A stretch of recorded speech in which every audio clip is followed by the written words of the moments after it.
Whātāwhātu le amatanga le nei wā yaso I se whapoponga o tala mai atunu e mamau Pasifika a le Radio Samoa.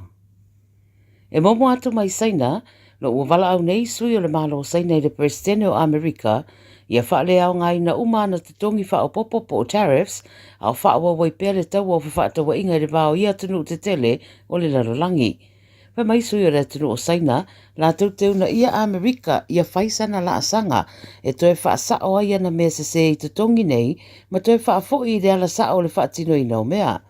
Whai mai le BBC e fōringa sa tau yeisi na whaamama venga, I le asa whareide taruai na ofo ane I nisi o oloa na whaapa ue Amerika o loa ngao sia mai saina I le iau fia I tariffs. Pei tai wa whaeroa le whaerau tusi o tūranga whaapisinisi a Amerika e le tū mau ia whaamama venga. Ma whasiringia le sui o Amerika I tūranga tau whātua inga, pe o yeise fuafuanga mo se talanoanga I le baota I e lua, saina ma Amerika. Ai whaeroa e Jamieson Greer, e le o yeise fuafuanga whaapea, au le teminei se lau 5% le mawalunga o tariffs o lo tuina I Amerika I o loa saina.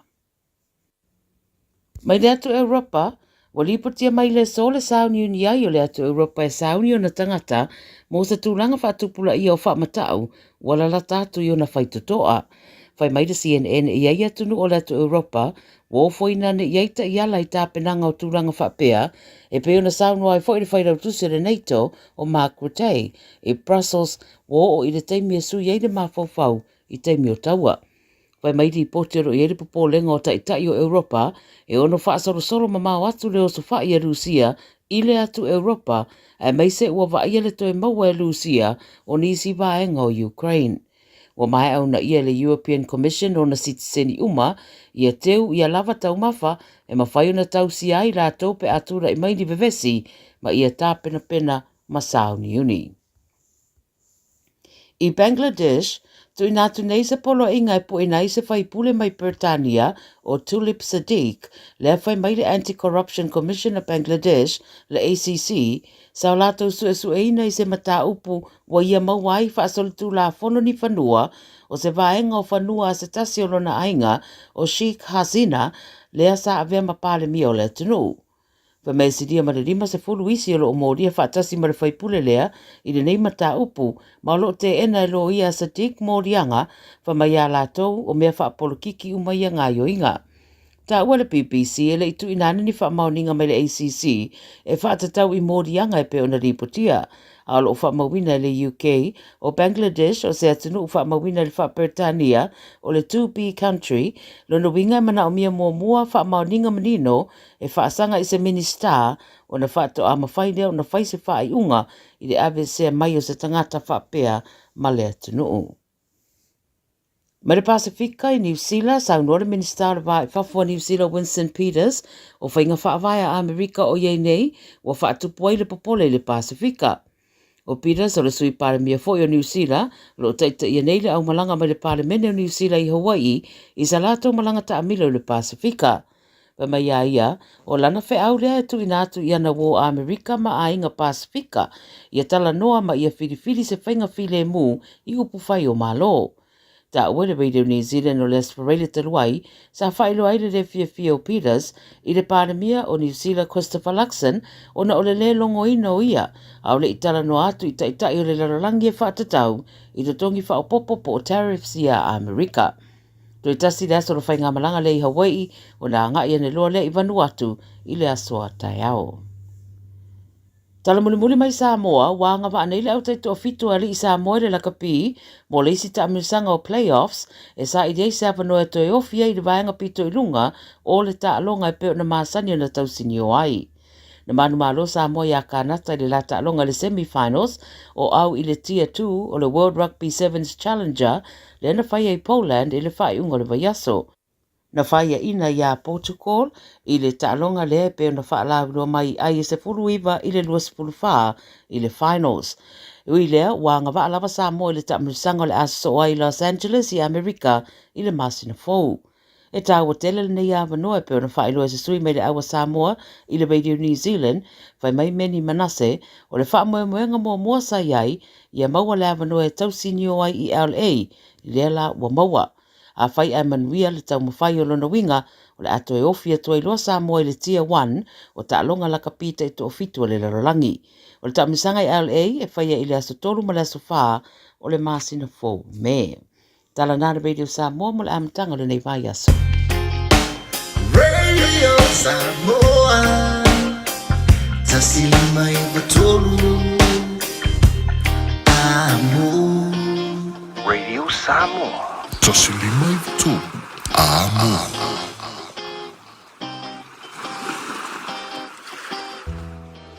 Every year, we send way too much waste to landfill. But the little things we do to reuse, repurpose and recycle make a lot of difference. Food scraps can be turned into clean energy. Many household items can be repaired and find a new home. And of course, we can recycle glass, cans, paper and some plastics. To find out more, search Waste Nothing. All together Auckland, Tāmaki Turiki. O e sila fia mea e whaatino e mawhaiona e umia iso fale motu le lumanai.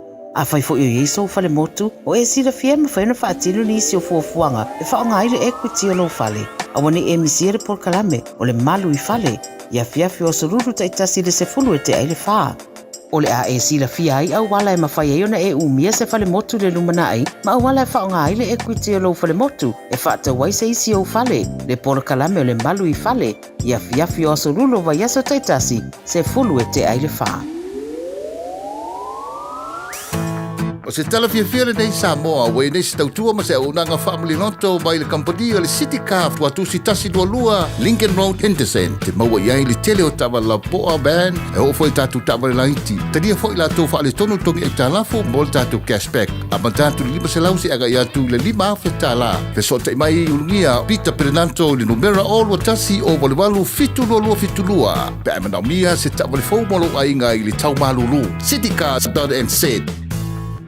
O le R-Dash Travel, o le company numera tasi le taungo fio pasese mo fe malanga inga I Samoa whapea le malanga bai I Samoa I New Zealand Day. A whea de loa I le ofisa o le R-Dash Travel, tasi valu lima Great South Road I Marurua. Pe vili mai I le telefoni tolu iwa lua o wha o o. Tolu iwa lua o wha o o mo le R-Dash Travel. Matau te whaia ni fo aroi le aso lava te fio mai ai I le Shine Dental. Ai e iai inga whaapitoa. Matau te salia le Afterpay, Zip, Q Cards, Whapea Wins Quotes, le Shine Dental. E whai e fua whatalanoanga ma le ACC, le Shine Dental. Le aise tongi mo whanau I le bao le se furulua le se furuwalu tusanga, le Shine Dental. Talanoa mai le tongi ino le whainga o nifo e whaonga ai le Zip, Smile Now, Pay Later. Le aise tului le Shine Dental. A fio mai le 575 Great South Road, Manukau pe wala au le lua fitu ono whawha. Lua fitu ono whawha mo le Shine Dental.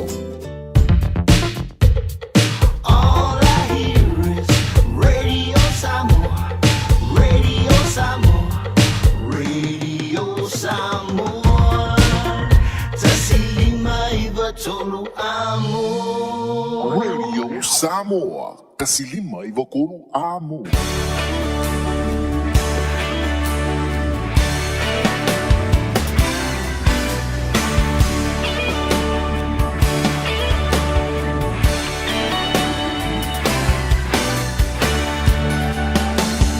Usolela, susulu mai, maoma na tuai. La Samoa, le nu'u o te nofo ai. Pe wha pe whea, na ngalo atu o I lewa ai. Samoa, o le penina, o te fia I ai. O solela, susulu mai, maoma na tuai. La Samoa, le nu'u o te nofo ai. Pe wha pe whea, na ngalo atu o I lewa ai. Samoa, o le penina, o te fia I ai. Hangi mai se matani, e momoli atu ai. Lo fai la Samoa atalasi Angi mai se matani E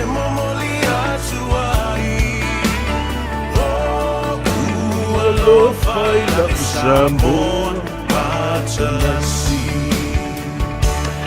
Ia, talofa lava le pa ia maualunga o le whaafonga tāpuai. Ia, ma le sila mai mua fo'i o le tātou atunu pele Samoa. E le nei amatanga o le vai aso le asunga fua, aso sifun ma le wha. O le masino a perila lua a whenua sifun ma le lima.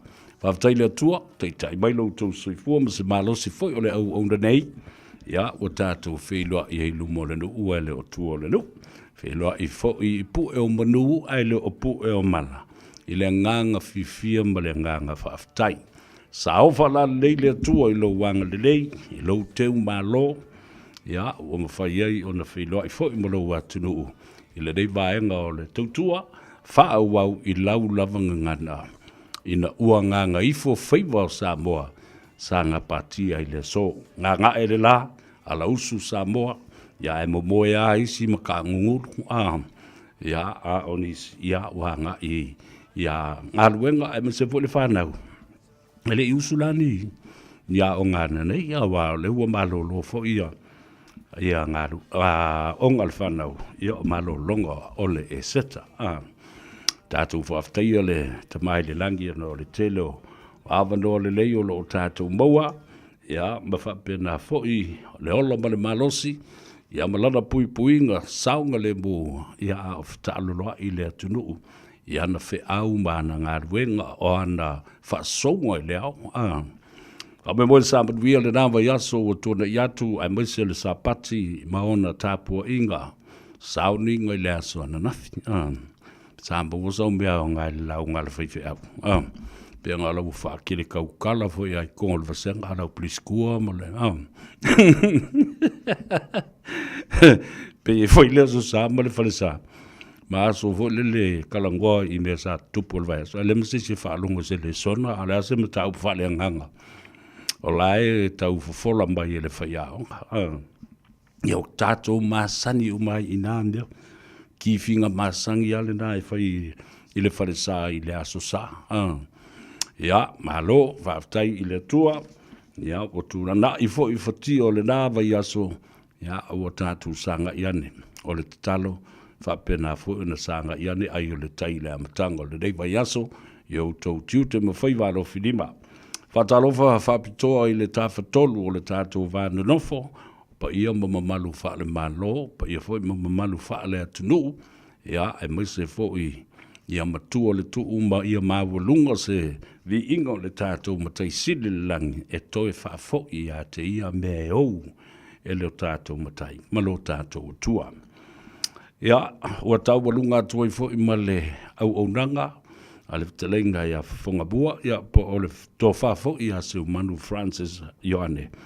Tālu sia i alu sao le whale, mawalona malosi, toi fo i mai ei tai au. Ma wha au uringa arua e pei o na māsani. Iai, mai o na whora le whala i le tai au, ma mori fo i la au i whonga e le sunga le ri awa o iato wei meri, i amalona a waasi i o mai le sunga i a tia. Pāpena fo i le tofa i a whonga bua se umanu Francis Ioane. Ia, le whu tātou mafuta. Pei ona masani ai, le a tau sa vea le ulua i ali i pesta ta malangi se yuri so alo. Tātou mafuta ma outou sa ia pa, ia fo le tu lai fitu le fiafia da nei. O le ua, na ngā e, ia ma ua, na ngā ifo Faiva o le tātou tunu, ua sfuma 5 minute, ua te ai le tu lai wha, ua tu la lata i le 5, o nisi na ua mana wale wha, o nisi mana wale 5, kaloki wha le card, sign out, ia maanga i loa i le whale. Ia saunga le mū, leo fo i le tātou matai, i lungo le ala tele, e la uanga i maine, e whale tele le pisi, ai ono o wale whio i le tele o tā wale fo i le anga i atu, piki tamaiti le aonga, ia whai maari e pelo sa, ia e leo se kuunga ka wale whai lungo le awan. Oe maltu la fono, ia e saunga le mū, i te tonu le whaafoi no lau lava taawale. Ia whapena hafoi le saunga le mu o ista ngata. Ede se awala ko a inga, marau ko inga. Tele road users and we should use these infrastructure with great respect and be mindful of the safety of others. ina ia ai. O le ai whai kua le kakangi mal ke le whaongi o le ua le vanga whai kako por karam. O sa e mai se ise kaimi o nā. Tali atu leo le telefoni. Ai, malo le whatotoa fo i a tautou ta mamtina matua le atunu. Alo le sei fo mria whaftai fo i te talo. Ma tāpua i mai i Faiva o alo mata ma whanau o Samoa. Ia ma olo o awhi mai ai e whamandria. Ia le atau sa vea le pūlenga fo i le Radio Samoa. Ia ai maise le au whainga luenga atoa whaftai tere i tālu sanga mōlia. Ela ngona ai le mawhanawhana. O whalofa fo i a tautou o ta mamtina matua i mauta malawa ai maise fo i o mauta ngase o whale o tangata matua. A talo whātu le i atau sa vea i ate oi man whaambui o lo manuia lau tāpua inga. Maua fo i malo malos. O le ua anga i mai i le winter po o le tau malulu. Ia tau ana mawhanawhana ma ta au i le leile tino. O tau o lo ngafa ma tiu te whaaloto i whale. Domestic duties. Wa ai o le tamama le tina matua. Ai a fo i o le whanau o ngā se senga. Ka penga aku le meas.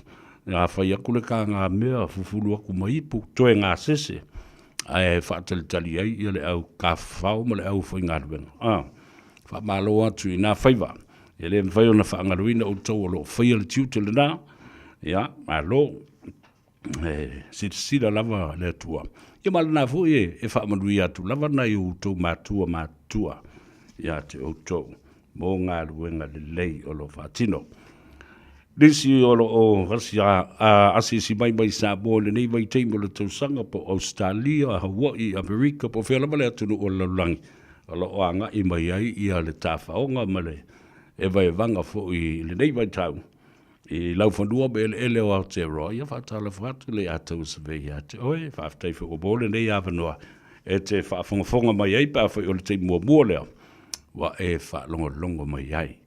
Whatalo whapitoa lava o uso matua whawhine, o matua, o pāanga tō tino, a lei atau o sa vea i lunga o le tātou Polakalame, i le YouTube channel, i a whapea whama le tātou Facebook page, tango e press the like button. Nei tango la ele share le tātou Polakalame, tufa le tātou Polakalame. I wō mai masani pāanga tō tino e masani o no tō whitusia i lunga, i le taimi o le tātou Polakalame. Aleolena, subscribe. When you subscribe, you will never miss a program. And what's wal tātou Polakalame i so se taimi. Polonga leu penda au nasa leo mua tau nuu mai lunga. Ia, whai mai fo i Ponsumpi Iakopo. Patalo whātu i Marina Masanga. Lanuola minute, talofa lava malole seifo mria. Tufal tātou Polakalame, ina ia whaifo o na maua le ata ma le mana malama, o le to atele, o lo o whaafonga mai. O vae lua, sala alii, tua i le mafua, malolo seifo mria whaftai le mafuta mai foi, o lona lote, talofa lava, malole seifo mria, Seilosa, Rosa, so what, you know, many of you are on our Facebook page now and the YouTube channel. Press the like button, share our program, and share. Sina leo, talo falava, wina tan yelu. Ya maleto teleo o la tato wo e talipes. Sa ili se avanoa tatu telenoa tuai. Neli pule o le tato fale tavale. O le Omega Cars, te lenga ya tong C.R.P. Wilson, ya male au whinga ruenga fo ya le Omega Cars, ya awase tātou li poti whaapitoa o le amatanga fo i o le neiva yaso. Malore ngā lue.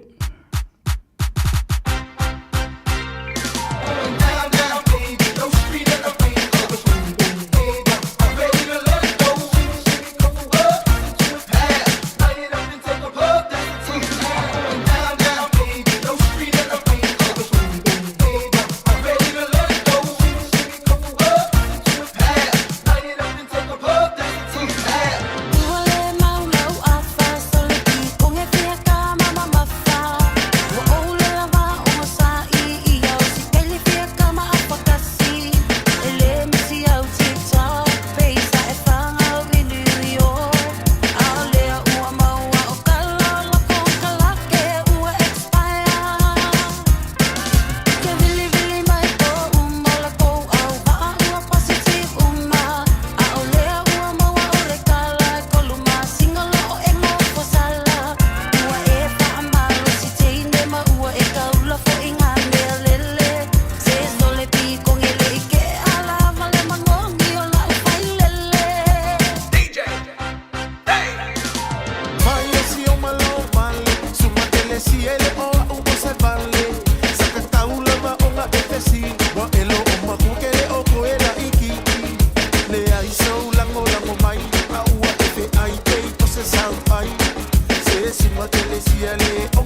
Lesia po I saula elu ato mumu ileala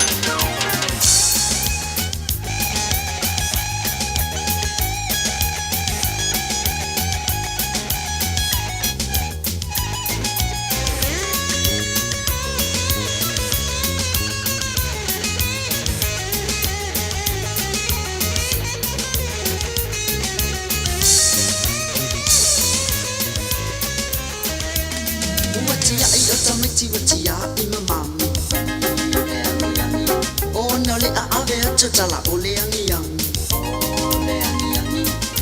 mai le tau yo se papalangi le angi na o tama tolo unu e pegoni afatasi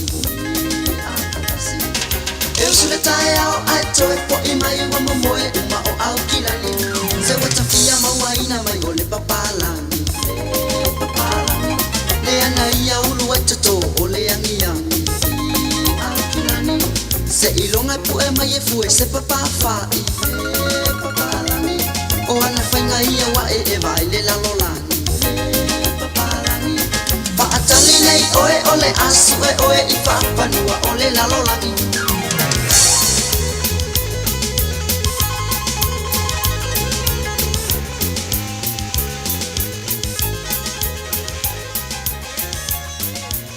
Pelo e whafonga le tautua ma oil si o fongo Samoa le radio Samoa su lima I vatonu wa moi au kilani. Ia, ma whaafianga na I le manamba o ngā luenga ina ua ngā Gagaifo Faiva o Samoa e le neifo I asunga fua o tātou wauria mai. Ia, o toi o tai au, afa le neifo I masina, le masina o Aperila, tātou tū la lata atu le o ngā totono o le neitou sanga. Ia, o lea lava e tele me o lo tutupu le tātou o tunu. Ia, e pei whai o nei ai ia. Ngase o malo. Ai le o vai ai le talo matu watu lumo le tua ma fa malama foi ma fa manino I le atunu ya le tele o mea ua tulai mai. Le la ua fa iloa tatu amata fa pena. Ua fa iloa mai e ala I le fa silanga le fionga le malu le malo. E tawala mai e le tatu vaenga le ua Fatino nei le teimi le nei o teimi matu ia ma teimi pangatia o Samoa e le mana o mia whaatope tope o se fesosoani ia ona o le whaafita audi o le peo le eltise Lono wingala part of the compensation for damaged goods and appliances from overseas is now approved by the head of states as part of the state of emergency. Le winga le whamtalanga le da o leo umba o na taliaina. Ia maua whatangaina fo e whonga le atunu o le fionga leo malo le mano. O se tasi o fuafuanga nei. Ua whatuina ina ia maua ai se whaamama avenga. Ia pe pa ua I fo I le tau o loa ua whaaleangaina. Ia ma mea tō tino o tangata ua whaaleangaina pe o pusa aisa. Air condition. Ia, o le TV, o le microwave, o mea umana, lea na whaaleanga ina nei, ono o le whitaui, o le pē so o le pawa. Ia, o mea na le wanga I ai ia le whaamama avenga, a o I lalo Samoa I le mata upulea, o le state of emergency, ia pa o le iai fo o le malo, I teimi ma ale, ia mamana o mia I se fsosoani wha nati, ia ono le whaafita uli o le pē o le eletise. Ia. Lono wingala. A whape au mai ia sau tama I afi fo le avatu I whafonei, ia po tuila, ia pe mai fo I Australia. Ola oi ei fo I mata I ala e te tauna bunbuli ta I ai. Ma le taimi whaatapulaa, whaatulanga ina, e tauina mai mea na I tonu le atunu. So soni I le tau ainga le peo le pawa.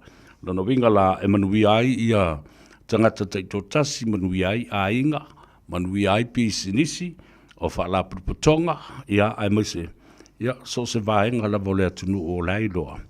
E tā ua tele mamana o mia. Ia le eltise e o laise masini.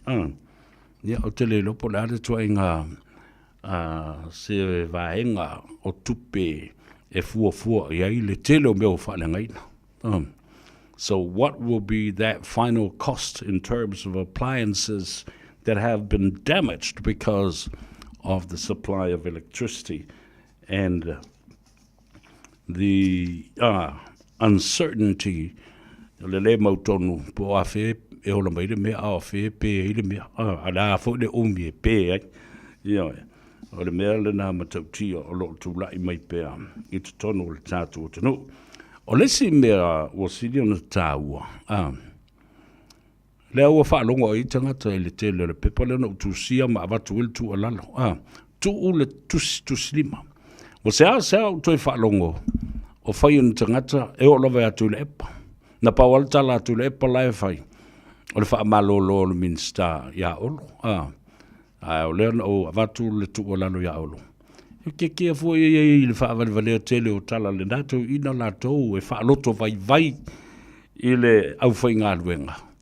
Ia o la e malolo la ala fa fena fai. Fa ftai o le nawa e fio au maini afi se lima. Ko au mai mangisi mea, au mai mangisi spare parts. E au mai e fa leo.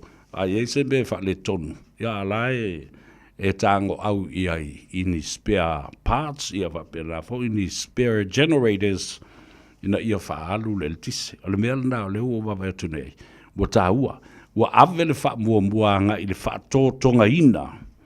O le matanga aluenga o le malusi anga wha el tise. Ua la ititi le tusi lima. Ma le uio. Ma tautu wa i solo ya paima la whaima. Ma ngakai. A le mea tā ua le nā.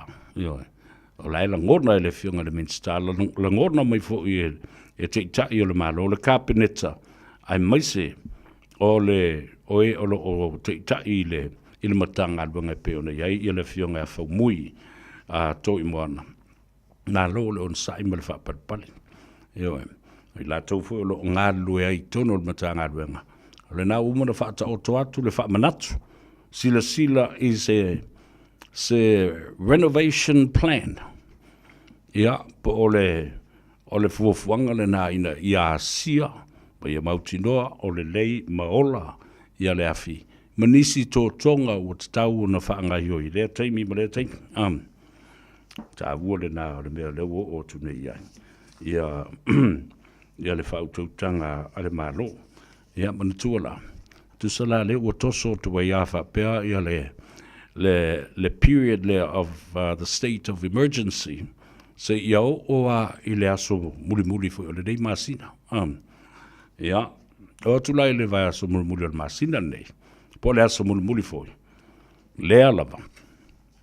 Pele ele tise a lewa a mata no toe ngā ioi ma ngā lue mai. O tae au, le aso sifulma le lima, e ta tau o na ola o mai afi nei. Awa o le mea le nā lena fola mai. The installation period, once the 5 generators arrive in Samoa, a ngā iloa leo whainga luenga, e wha tutu, ma wha pipi, ma wha waia, wha ola afi. O lona winga o le aso a tae au le aso sifulma le lima, o le aso tonu wālea e te tau ia ona tā ua ai ia le whaaola atoa le tunu. O ia koe pēr sa la whai ai ola ngā uporu ia uporu ai ola sa la whai whaola umba. O le nā o te le megawatts e tau ona au sia mamana o mia le supply le nā mo o atu nuu atoa. Tu mua mapule ono i sa la whai. Ia a o whanga solo pela fuwhanga le na o le compensation ia po o le pa ufo o le tau o tiute i le tau nu atu o masini tono o le tātu o tino. O le mea le na le fwoi na abatu o ili fautuanga. Ina ia sila. Ia le whaululunga o le matanga luenga e mai se fwoi le minsta mai lato o lo ba aia mea ia tiute ma tupe maua le atunu. Tilo i se wha ma a venga. Mō tātou tangata ua polonga. Ua umi ona pēle le tise. Ana o mai lea o lau wha mānlo me le whaftai. I le fionga i atuala. Niko Palamo, stasi fo i o womai. Ia, teimi o tā longa i lakapi. I le tele o tausanga o mawai.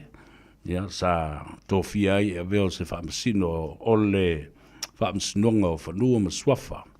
Le maota ngā se ngase o le atunu ue la lafo i ai ti ngā mawhingatao i lātou. Ia, o iai mata upu o lātou a inga o nuu mawhio anga ma whalapatonga patino lava. I swafa ma ele. Ia, le lima tausanga le nā ua tuana i atu a le ua toi whaapaleina. Le fionga i atuala Niko Palamo. I le tofinga o le sui perestene po le perestene lango atu. E le ngate le fionga i le alolii. Ia le sa tele rapi va ai. Ia e whapena fo i le fionga. Ia afa masanga. So ona lole. Michael so ona lole. Ia le fo i lawo toi tu la i mai. Ia le nei fo i tamali i. Tuala Niko Palambo. O se isi fo i sui perestene lango. I le whamasnongo whanua maswafa. Whaftai le tō wha le malo.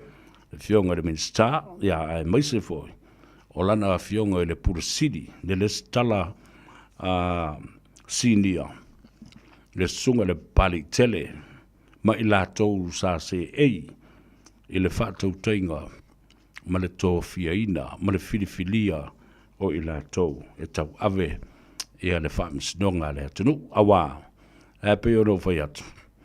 E leo uma le atunu u le whamisnonga o sori ngā tula fono. Criminal courts system. Ai, ele ai a Samoa, ele isa na mata upu, e o ai i le whaamsinonga whanua maswafa. Whaamsinonga le nā le atunu, le na tele suinga, tele mea se sēna ave iai ma teu te unga, ma whai o isi fwoi tula fono, e soli ai le whaavae, ma masa ai le toto le atunu, ma tau i misa, ma si i tau ai, leisi nuu i leisi nuu. Swingo le whaavae o le whaamsinonga whanua maswafa. Ma le ala fōle nā le sa o tau sila e mo mori mauina. Le tū lai ese o le sunga i atu sa mau. Maulolo, fata, ma amosa. Ma tū lai e lango ina le pili le malo. Te. Ave ese i tua tū la fono so on whai ma le tope. Whaavave vave e au roa ma le taimi e whaia ele consultation period. I'm meaning a serious consultation. A wā na mera sa whela ria pēra whinga whatalonga fo le vai ngā ngō aku wafa. Ma ia lea wa o ma lia mai au, maali lia mai au. Vina ngalo e le tu ma le tu ala me ron kwa kala pelo asu. E ana i le tula fono e masa i le toto maoti ele tangata. Ala nā. Whaafitai ua toi whaasolo muli tua ia pili al whaamsinonga. Ala whanua maswafa. Ua toi au mai atoa. Le whaavae na tapena i le awhiu se lau valu sifuru ma le tasi e fitu tau sanga. Na tapena i le whaavae le nā. O whaamsinonga whanua maswafa le na tātou saua ia. Se ia o ina nofo tu le epa malana vaenga. Sui le tula fono. O whanua maswafa.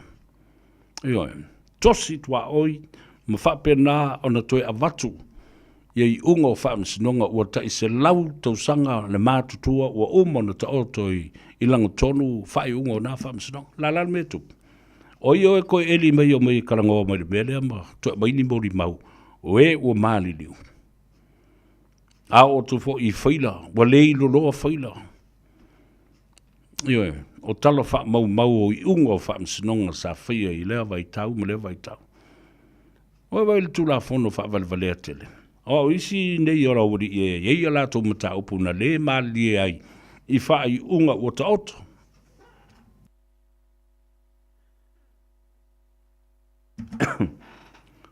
Na toi manu na ola ia lea. E whau se tūla whono. Ina ia toi e tu ina atua ia o lātou mata upu nei e toi lo tea. Sei vava ai e le ano ma le mi ngao. I mea sina le atunu. Aia, e pisa ilo. Pea no tō whafonga le mātala noanga ma le sunga le pali tele. Le ua ave nei ma le stala sinia ma le whaurulunga o ngā ruenga le whamsinonga i Samoa. Whai uma nei mea, e au noa ma le malama lamba. Ma se mafau whaunga na iai tua, i le tua o pata tua mea nei, e masa altoto, oti le tangata. E se, ai whaia, whai lava ma le mauti noa.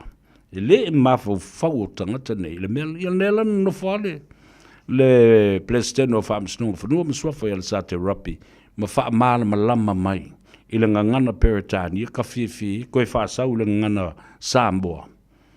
o le matua mātangala. These legislation and pieces of law, they were badly drafted and written. Na matua mātanga ia ma whale tonu lona tu singa o nei tu la whono. Iwan. Mai, o le mea whawalwalea. They were ill-conceived. Nā tau le upuna le ill-conceived, le ana upuna o whamamla mātua. O se tu la whono na whanau mai I se mea walea. O le tamāloa whawalewalea, ma le whawhine whawalewalea, autu uma o la mawhawhau. Na whaipo, whanau mai le mea walea lea. O le tu la whono e whawalewalea, e autu fo le mawhawhau, le pepelea na whanau mai ai.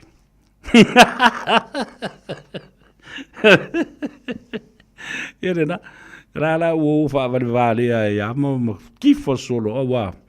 Wale pāre lako a konfiki I le mea lea.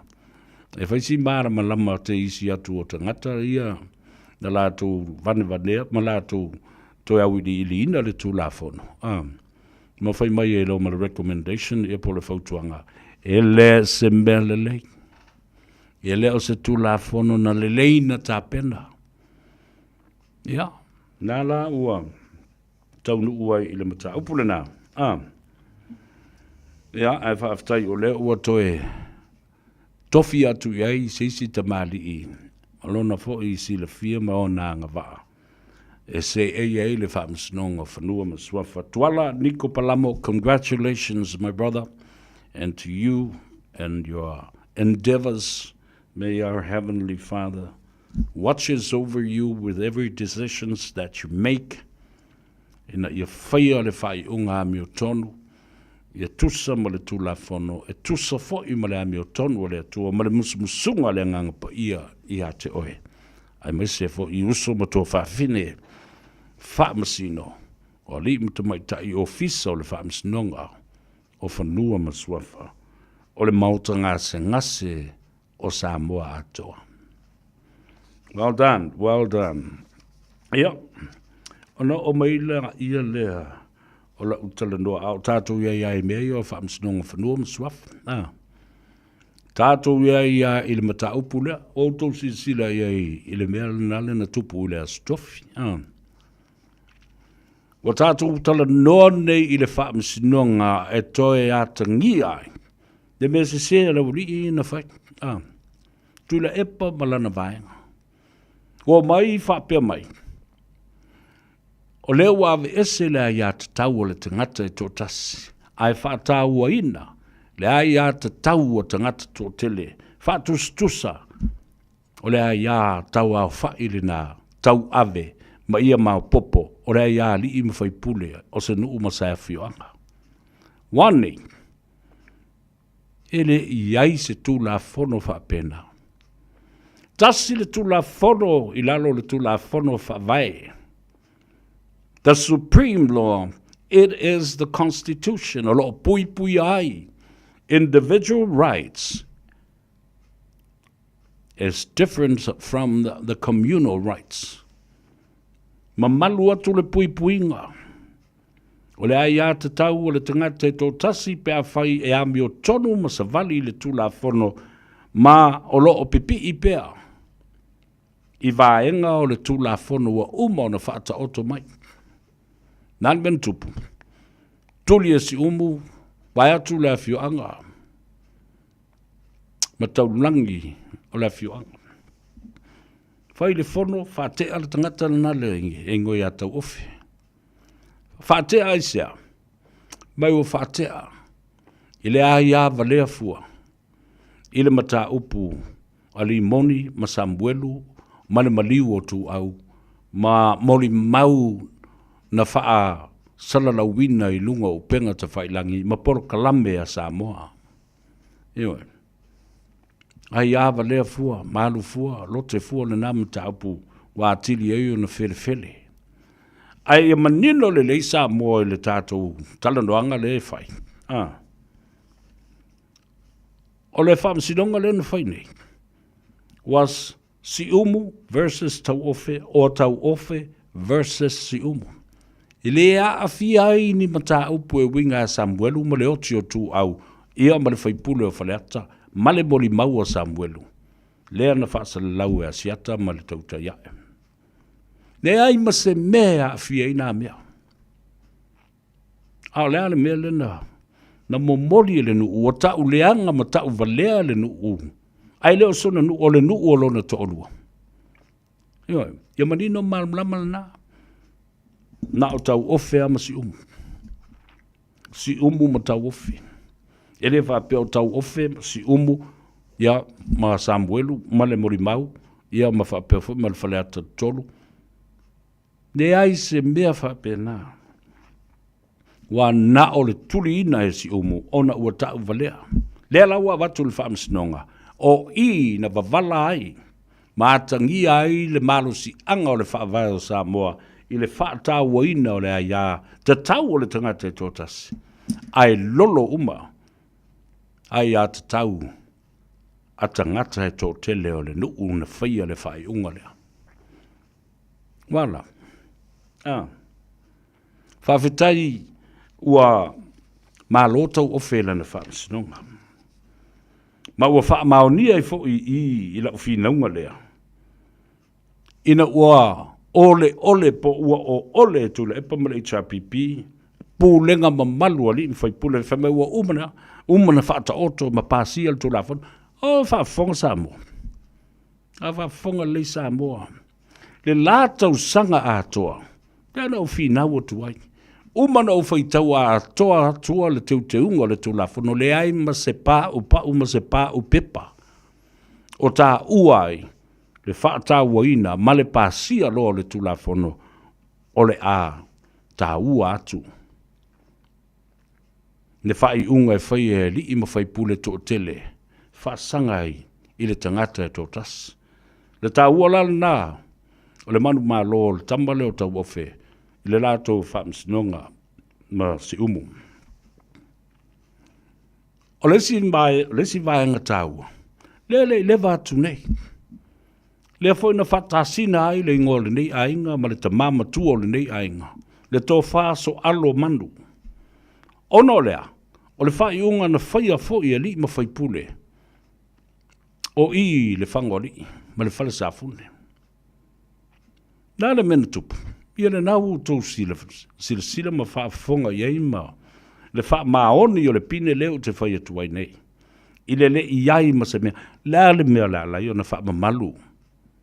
Ia pūlenga ali i ma whai pule pe a whai la tō te soli le tula whono. Wa umana teu le Village Whono Act 1990.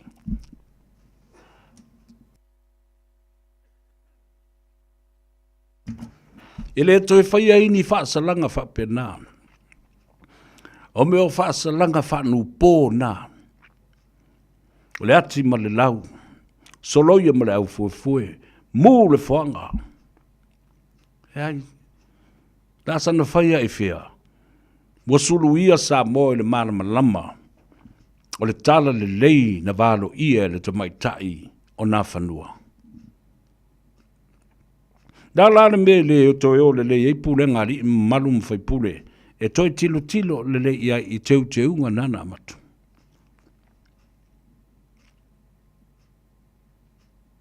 Because it is a dangerous president. Ale a whai fua, au tōtasi, au whaatasi. Ia, ali me whai pule. E sala le tangata leoti. Wa uba fo into e fai nā mea. Le leo to e fai nā mea. O le se lau au matua. O le ale winga. O le winga wha ti a polo ma le ke mongi. Langona e au mai e to ina matua. Wa ta whea nā aso. Aso le malama lama ma ke riso le teimi le nei. Nān mea leo na fai mea wha pena. So lo ma le au fue. Ia matua tafi e sea le tangata.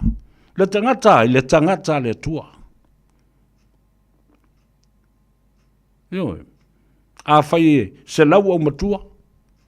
Nān mea leo na whai wha apua a whapena, sala whapena. Tulau wha whonga le tunu. O wha nu upo le whaingo o nā mea. Ai mo ina tātou o mai ai. A o le tō whae liu. O le anga nuu foi. E ai teimi tātou te sui ai mea. Ma ona whainga whawai sai ai. Ai ia te tā mai ina ia o whaatasi le anga nuu. Ma le tū ma le anga Samoa. Ma le whakerisiano le ua tātou a apa iai. E alana whai au matua na e se lau. Ina ia matua i wha mativa ina lima o le na ainga. Nā mele au mai ingi poa, se lau poa. A wafo e le whakawhanga se poa. A o le winga na o le mea, the full intention. Nā lai o na whai. Le mea le nā, ia matua whawhasi u babai au matua. Au matua whawhine. Awa o pua whawhine. O i le o la tanga. O le whanganga. Ma le laf pua. Awa a tapeu ma loa la ai. Ai ngā o pua pua. Wale toi ola le whanga. O tau sila ia i le me kokia ngā whai. Ma le mafua anga nā lai o na tau nuu ia to ainga. Ina ia matua i wha apolonga le tangata le tua. O le oi tu tonu i le nuu ma le afio anga e te tau o na malu ai. Tusa lava. Pe ua soli tu la fono. E te tau fo o na tuu iai le ava noe. Tali mai ai. Natural justice, ladies and gentlemen. Pula le matu iau le sala le tangata. E te tau fo i. Ona au mai i lumo le whaamsinonga. Ali i mawhaipule. Whaamsinonga. Whaaleanga nuu. Matu ina tu iai le ava noe. Tali mai ai.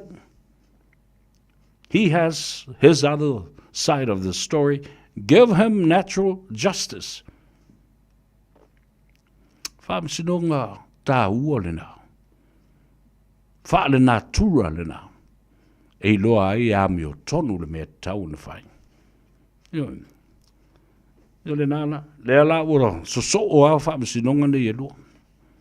Whare pui pui lau tō sfulma le tō tas. At taun whare pui pui ma o tō umana leana. Tō ina mātua ma. Ari mwhai pule leana whaia le whai unga aso alo. Le whai lau o whai atu i aso alo. For damages, impunity, damages against your reputation, against you. So alo. Whai se tangi le mata upulea. A civil claim. Yoe. Te le lopo fe o el mata upulea. Wa le mea la na le o mimilo ne iai matau o fe. E whai le mea le na le civil claim for compensation. Le mea fo e tau na whai e. E so alo au te leo loa po feo ta oto i aila na matau po o ia wha maanga loina le nu. Ona o lona lava fo inu. Pe wha au au ina ia mua mai se miliona ta la mai le nu. Io e. I le mawhai. E le miliona ta la le na. Ona toe. Pou. Ma wha su solo. Ia le pau. O le tino. Awa ele mawhai, ele miliona ta lale na, o na toe wha malulu ina, le loto, ma le fatu, ma le anganga, ma le tau valea. O so alo malona whanau, malona au a inga, malona pui a inga, ma le swafa so alo. Awa e pala le maa, ai le pala le tala. And that's how much compensation can be measured to those impunitive damages.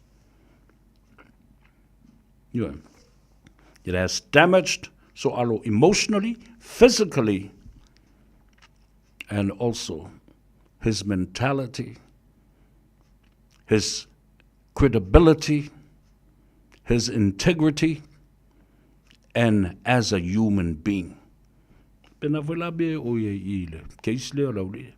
And mark my word, cases ne, I must have case o tau ofi. Le ai ma se mea. Me o le wa sao mai I le mele le va me le fianga si umu. Tu lo wa si umu. A o le la. Ele fa pe wa sao mai I le mele na lana e malo. Ona o le natural justice, tātou no tuatu lewa no ia te oe. E whai ai sau fōi a whaalinga ma tali atu le morianga ma le mea ua whaate ai oe maturi oe ma le nu ora utoalua. Le aima se mea a fia ele whamasinonga o rimongi, tu au, mea ma Samuelu, ma isi au vaenga uma ia au fia ai min stārango lango ma le fionga, ma le sunga lauli al ma le toa. O mea ia, o susu e ngā tala ina ia maua ai, ia se wha maoninga whaitino. Iwa. Ia le na. Tā ua la le nā i le wharongalonga mai. This was Tauofe versus Umu, not Umu versus Sam's witness, and not Umu versus versus the case of Tuau. Yeah, no fula ile mamal malamale. Nga wa sao mo si meanga. Ya ai vaila ye ile teimi o le fams nonga le na. Lea o le a pinginge ya me am. So there you go. The Village Whānau Act, 1990.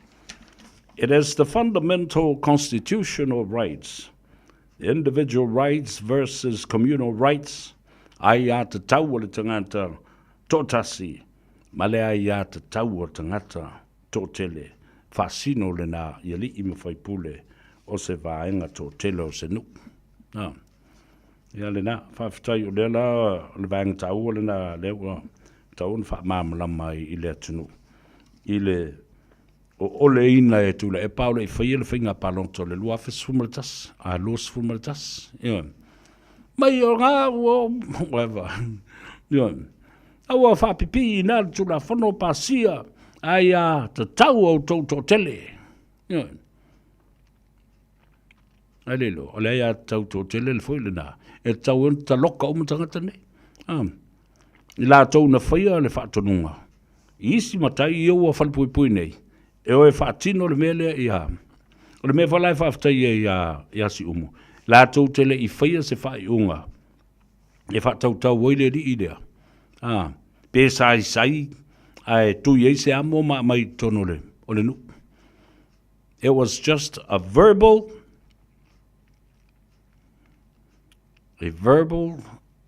outcome that served its purpose to kick him out of the village. Yeah. Ona ua ia varea fua, ma tau varea i fua le duk. Nā ua laki o le nā ua. Nā ua manu malo mai. E le se mea si umuna whaia iai.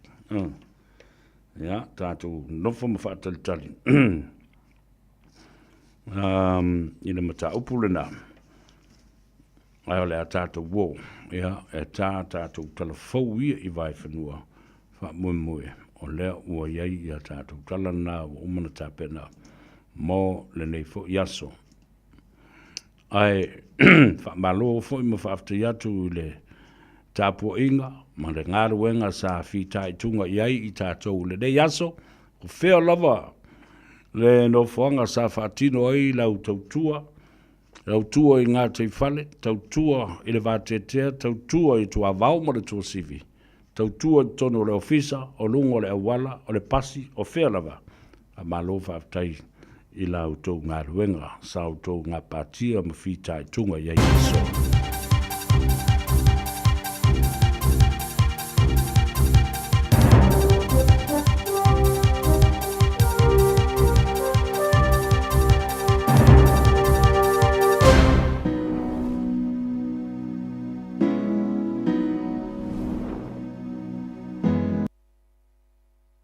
Whātāle whātu le amatanga le nei wā yaso i se whapoponga o tala mai atunu e mamau le Pasifika a le Radio Samoa. E momo atu mai saina, no ua wala au nei sui o le malo saina i le Presidente o Amerika, ia whaale au ngai na umana te tongi whaopopo po tariffs, au whaawa wai pere tau au whaatawa inga i le wāo i atunu te tele o le larolangi. Pe mai sui o le atunu o saina, la tauteu na ia Amerika ia whaisana la asanga e toe whaasao ai ana mea se i te tongi nei, ma toe whaafoi i le ala sao le whaatino i nau mea. Whai mai le BBC e fōringa sa tau yeisi na whaamama venga, I le asa whareide taruai na ofo ane I nisi o oloa na whaapa ue Amerika o loa ngao sia mai saina I le iau fia I tariffs. Pei tai wa whaeroa le whaerau tusi o tūranga whaapisinisi a Amerika e le tū mau ia whaamama venga. Ma whasiringia le sui o Amerika I tūranga tau whaatua inga, pe o iei se fuafuanga mo se talanoanga I le baota I ta I lua, saina ma Amerika. Ai whaeroa e Jamieson Greer, e le o iei se fuafuanga whaapea, a o le teminei, se lau fast 5% le mawalunga o tariffs o lo tuina e Amerika I o loa saina. Mai le atu Europa, wa lipotia mai le sole sauni uni ai o le atu Europa e sauni o na tangata mo sa tūlanga whaatupula I o whaamatau wala la tātu I o na whaitutoa. Whai mai le CNN I ai atunu o le atu Europa, wo foina ne iaita I ala I tāpenanga o tūlanga whaapea, e peo na saunu ai fo I le whairau tusi le NATO o Mark Rutte, I Brussels wo o I le teimi e sui ai le mawhauwhau I teimi o taua. Wai mai di potero I ele popo lenga o taitai o Europa, e ono whaasoro mamau atu leo so whai a Rusia, I le atu Europa, e mai se ua vai ele toi maua e Rusia o nisi vaenga o Ukraine. Wa mai au na ia le European Commission o na sitiseni uma, ia teu ia lava tau mafa, e mawhai o na tau si ai la tope atura I mai di vevesi, ma ia tā pena masao ni uni. I Bangladesh, tu inatu nei se polo inga e po inai se whai pule mai Britania o Tulip Sadiq, le whai mai le Anti-Corruption Commission of Bangladesh, le ACC, sa o lato su e ina I se mata upu wa ia mawai whaasolitu la fono ni whanua o se vaenga o whanua a se tasi o lona ainga o Sheikh Hasina lea sa avea mapale mi o le tunu. Fa mai si dia marerima se fulu isi o lo o mōria whaatasi mara whaipule lea I le nei mata upu ma lo te ena lo ia sa dik mōrianga fa mai a lātou o mea whaapolokiki umai a ngā yoinga. Ta ua le BBC e le itu inane ni whaamauninga mai le ACC e whaatatau I mōrianga e pe o na ripotia. A lo whaamawina le UK o Bangladesh o se atunu whaamawina le Britania o le 2B country lo no winga mana o mia mua whaamauninga manino e whaasanga I se minister o na whaato a mawhaidea o na whaise whaaiunga I le ave se mai o se tangata whaapea ma le atunu. Ma le Pasifika I New Zealand, saunore minister wa whafua New Zealand Winston Peters o whainga whaavaya a Amerika o iei nei o whaatupua I le popole le Pasifika. O Peters o le sui paramia foi o New Zealand, lo taita ia nei le au malanga mai le paramene o New Zealand I Hawaii, I sa lato malanga ta amila o le Pasifika. Pa mai ia, o lana whe au lea tu inatu ia na wo Amerika ma a inga Pasifika, ia tala noa ma ia whiriwhiri se whainga while mu I upu whai o malo. Ta wele Radio New Zealand o le Aspirale Taluai, sa whailo aile le fia o Peters, I le paramia o New Zealand Christopher Luxon, o na o le longo ino ia, au le itala no atu I taitai o le laralangi e whaatatau, I to tongi whaopopo po o tariffs ia a Amerika. To I tasi le aso lo whainga malanga le I Hawaii, o na anga ia ne loa le I Vanuatu, I le aso a tai ao. Tala muli mai Samoa, wanga wa anei le au taito o fitu ali I Samoa le lakapi, mo le isi ta amirisanga o playoffs, e sa I dei se apano e toi ofia I le vaenga pito I lunga, o le ta alonga e peo na maasani o na tausini o ai. Na manu malo Samoa ya kanata le la ta alonga le semifinals, o au I le tier 2 o le World Rugby Sevens Challenger, le na whaia I Poland e le whai unga le vaiaso. Na whaia ina ia Portugal, I le ta'alonga le pe na whaalawiro mai ai se furuiva I le luasipuluwha I le finals. Ui lea, wanga wa'alawa Samoa I le ta'amirisanga le aso ai Los Angeles I Amerika I le masina fou. E tāua tele le nei awanoa pe na whaeloa se sui mai le awa Samoa I le Radio New Zealand, whai mai meni manase, o le whaamoemoenga mua sa iai, ia maua le awanoa e tausini o ai I LA, I le la wa maua. A whai ai manuia le tau mawhai o lona winga o le ato e ofia tua I loa Samoa I le tier 1 o ta alonga la kapita I to ofitu o le larolangi. O le tamisanga I LA e whaia I le aso tolu ma le aso wha o le masina fo me. Tala nana Radio Samoa mo le amatanga le nei vai aso.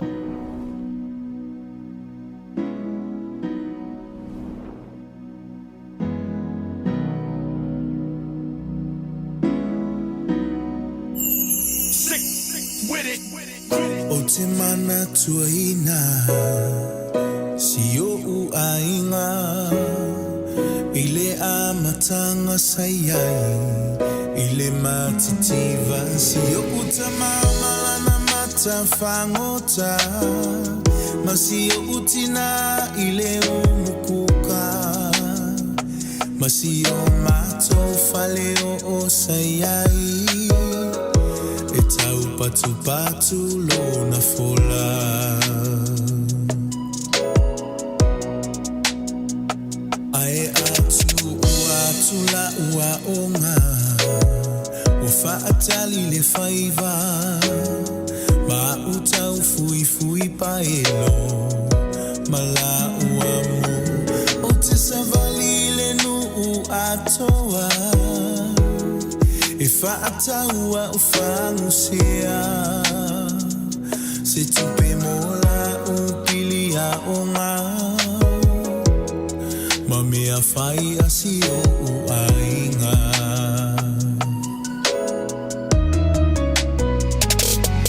Ele halo le mativa Lele tango le masio uainga Tele ifia ipe o te falolo na o La sa o loto ile faleo o Na mativa ile tino Ae sama o alava yake Fafitai ile luanga luenga le salufa umato ai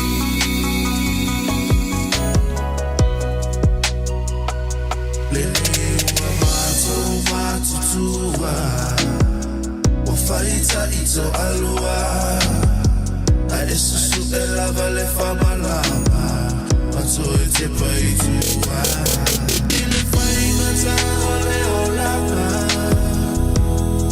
Nata wasaba yena imatua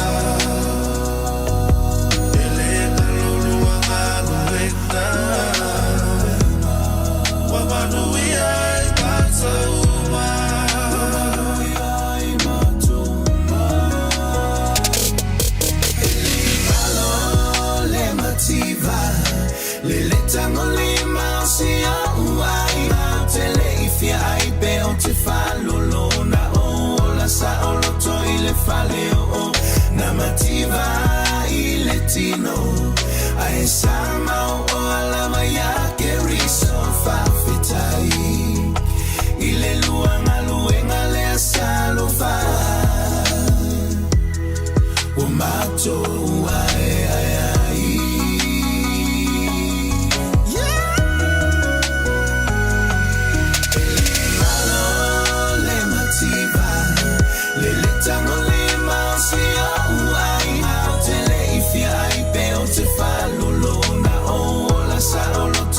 Faleo na mativa ile tino Ae sama o lava yake riso fafitai Ile luanga luenga le salufa Umato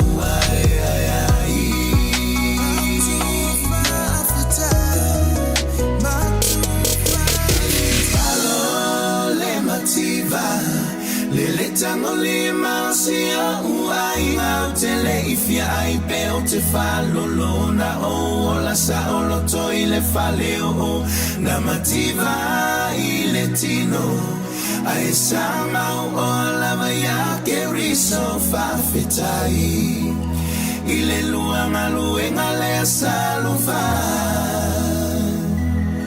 Umato uai Matungo fia upona na pese mai le uso ya Saia Frank Sola e mana tua le mativa e mana ia le mana tua le mativa e loai le anga le lei o le tua I matua sa foa I maia I tātou sa ngā lulue ina ia awone I tātou fia ai ma fia whalo lo solo ta ua le nā pese te ufatu le loto Ia mamana tua ai. Ia matua fo I wafai I langi le fōlaunga. Ma le ngālu wenga tele sa fai. Ole moe ana matua po. Ia awa I tātua umbale. Alu me fole nao le utula I mai. Ua pei wa tātou se ese ma le mō le ala. Ia male moi mitinga le na lano mai i New Zealand mau i isi atunu. Ina ia onga whanau. Ia mua le ata mai e whaatino i ngā ruenga e tautua. An bele wei, tātou o mai. Wa onga whanau, wa ata mai, ua popoto, wa maua ngā ruenga lelei. Ai ua sola lo marifia tautua. Wa matuanga ngā loa le mea na whaatua i leo mukuka i Samoa male. Ma inga mai lātou o le tausi mea manonofo i Samoa. Ia, tāru si e ua ni. Ia ini mea whapena e tupu mai ia tau mawhai pēa. O pēa tātou whanau le tātou tū maleanga i whanua. Whatasi i fwoi ma le tātou ngana e whaatau o tele. Awa a leisa ngana. Le aise tū maleanga. O le ingi tangata. Ia. Tā ua na. Ona o mai leo la u talanoa. Ma la u whaasoa i na ua ngā Gagaifo i a Faiva o Samoa i le nei fo i astronai. O le aso alau anafi. Po le vai aso na se ima vai atu nei. O le ua whaalawi loa i le New Zealand Immigration Services po le matanga luenga. O fe malanga inga New Zealand. Le ua whaalawi loa i Samoa. Le nātu ofiso le hai komisi New Zealand. Ewi lava o lo whea ngai ia le komisi o New Zealand ma le suenga leo lo whaatino nei Samoa. O le ua maua i nei lesi mala le ana. Le ua whalpui nei mo le whātau sanga. Ina ua tau nuu i Samoa ma whaini wheo inga e atangia ai. Le mea corruption. Le tutongi tupe o nisi o lo o ngā luru ai. I Samoa mo le ofisa o le komisina o New Zealand. I le tongi ina o ni visa. E au mai eni tangata whainga luenga o le au walifale. Ai au mai fo i nei. E le wha maoni fo i le tausinga o tangata. Le aini kon kalate, lua, ua na o kon kalate fo i le tu mutu, verbal contracts. Ai o tu fo i le tūlanga o tu pebaua. E le alolofa fo i le wha maoni. This is a problem pertaining to us. O tātou lava tangta Samoa, tātou te nofo lava mawhati ngā ina. O tātou lava tangata. People exploitation by our own people. Ia. Tātou toi wha i longa tangata lava i tātou i o tātou tangata. Ma wha polonga o tātou tangata. E pei oni polonga. Wala. Ia lela ua maua. Lela ua maua ai ua matua i tangi. Ilana lo ia mal wha amsinonga. Ina ia wha mole ia tanu lilolo na ingoa. Aua ne i wha lawi loa ina wha lawa i tele. Name suppression application to bury his or her name. Yeah. Ai sawa i tua. Yeah. E sawa i tua. Leanga e te tau, ona lapata ia tangata lau tele, e tu ai ngā mionga whaasolitu la whono e whaia le tangata lea e a awhia ai. Le ta mao a inga, ma le tau le leia o tangata. Dela, watoe o le mata upulea, sa utala noa tuai le fia se fulu tau sanga watoana i atu. Talu ona malo lo te mai tai, pāle mia sa iei le nāwa i tau. The Right Honourable Prime Minister, former Prime Minister, Helen Clark. Uma le nā, toi tu lai mo, fo i le whainga malo le leipa. I leisi te mai tai lea na whātua umatu nei. O i Samoa whai whātua e senga. E winga le Dawn Raid. Ma le anga i a Samoa. A le mena tupu. Fo i mai, le ai ma se mea na whaia mo Samoa. Le vaenga lava leipa.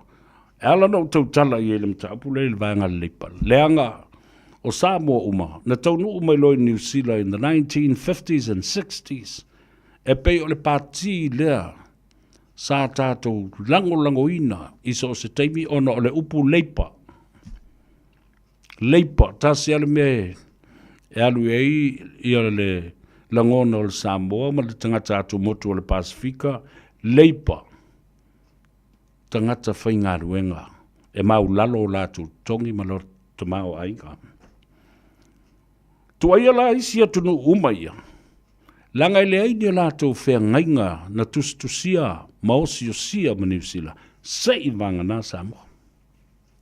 Yo. Sei vanga nā Samoa. Le whea ngainga o lea, na lātou wa ai whaakolone i tātou e New Zealand, i lalo le pule anga peletania. So we were colonized and the administration by New Zealand, but really it was on behalf of the British Crown, the United Kingdom. Ja, lena avatul tātou tutotas. Ina ua mai au na tuinatu tātou le League of Nations that later became the United Nations. Tuinatu tātou sa'alotonga I lawhi fisalawana sifurmalua. Umana sainia le tātou whengainga whaale wō. Ina ua atu la ia Helen Clark ma Jacinta Ardern ma whaato ese ia Samoa. When they returned to New Zealand, they would have done something for Samoa through immigration and the citizen that we were entitled to that was given to us by the British government. Desit seni la lena tātou whi nau lata mai nei lena whai mea lofa mai e le kilisi masi o le nei tausanga. Le tausanga lena seit mawātu nei lua whelus fumal wha. Le tā whatolo le sa ili ngā malo e peo na iai a sunga I whawhengainga. Maftanga whaiwhi au Samoa. Le Pacific Leaders Forum. Le whono whauwhau tua mamalu o Samoa. Lea ua tino. Ua taunu umai. Ma ua whaamri e nai. Le afe ono se lau fast fulu ma le valu I le whai ungo le vai asuna sei ma vai atu nei.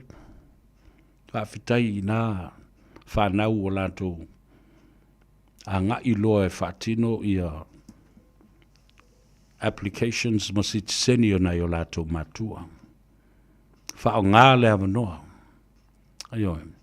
Tele isi vaenga le tulafono lo mulimuli mai tua toi titi ana whafola atu lea. Ina ia manino ma ia manuia ai tangata uma le tātou tunu. A lea la na pepese e o mai Helen Clark faisi swing o le New Zealand immigration leise mea. E sau Jacinta Ardern faisi isi toi au talu atoa. The New Zealand immigration legislation about Samoa. Leise mea. Na mea wha mua a atoa me in the fight. Ua atangi o mai lai le tātou whinaunga lena whai nei o tātou sitiseni lena ave sea mai a ila tau la whiwse lau valus fulma le rua. Wha se fulma le tasi tausanga a lewa to a toe mamulu mai. A le whalawa ua ta oto mai mateu te unga le malo New Zealand. E le patino la mo Samoa, ai patino mo tangata umalawa atu motu al Pasifika. Each and every Pacific nation in the Pacific region. Wale whaia se mea whaapitoa mo Samoa, ai ua whaia mo tangata umalawa o atu nu'u atu motu al Pasifika. Ia tea, sa tau whaafuafua lo umafau whau. Ono i tātou e tūlanga ese ma le tātou mawhatanga ma New Zealand. Sa te tau wai la ona iai lava se whaamnianga whaapitoa mō Samoa. Ai, ta oto ane le mataupu e le ai. Lua la mea ia wa o mai nei e New Zealand. Ta ngata umma o atu motu o le Pasifika a fio mai o lea ua avanoa. Le whaamnianga le mō tangata umma lava. E mwhai ona whaia le multiple travel visa entry mole lua se furu ma le wha masina. Lono winga lua tausanga. Le mele sai, e sa mwhai ona whai le multiple entry. Po le multiple visa e te sau ai alu mato e sau, o le umi o lau nofo i nei e tolu masina. Io e le tau na o vātu le tolu masina wa toi fo i Samoa. Pe wa toi fo i Tonga. La maua al whaamrianga na e tu valu maua umalava. E fiti Tonga, o la tukuki ia langa o la tuu whio ai. But every other Pacific nation in the Pacific region, wale whaapito manu ia tasi ia Samoa, a o tau au whai umai lava, ia atu moto o le Pasifika. Nanga leo o mali taimi o le tātou, whaatalanoanga mali sunga, i le pule o le tātou whalata wale leo mega cars, la whangata tuai i, wawai foe tātou fo i mai. Aua e te alwese, ia mamau pēr, ia le whaamauina o lo fusipa, boelo. Nanga tā ua ma tā upu leo le anga i ai, ai tango e tufal tātou ma tā upu.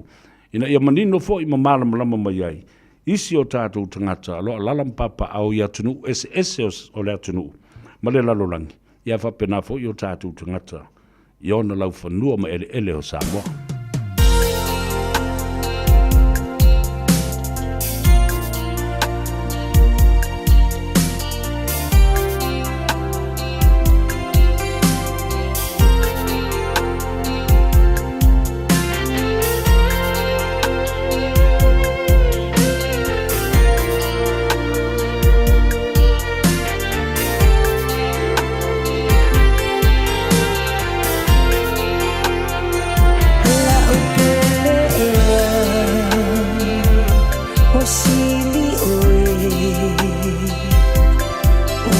Silava ilo ufa amunyoe o se fa avai papa ele mafaina langa o mausali ulu alufa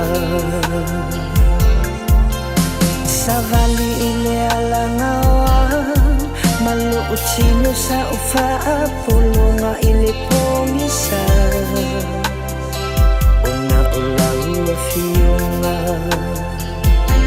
ele ima fai ele poli uli una ciao fia male male sio ave ole lala ia suluia lo una watu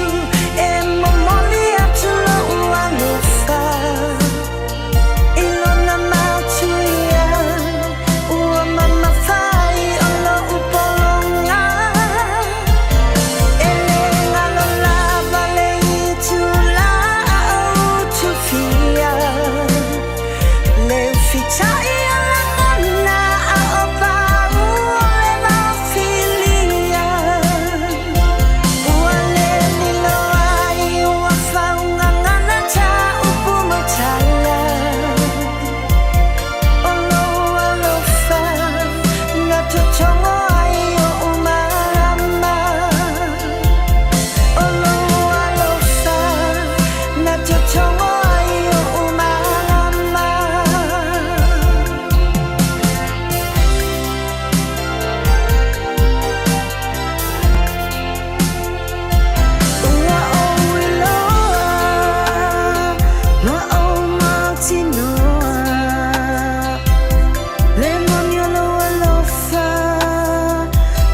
A whatonu lei tu la lima i le tautua ma oe le siufonga o Samoa, le Radio Samoa, su lima i whatonu a mo i au kilani.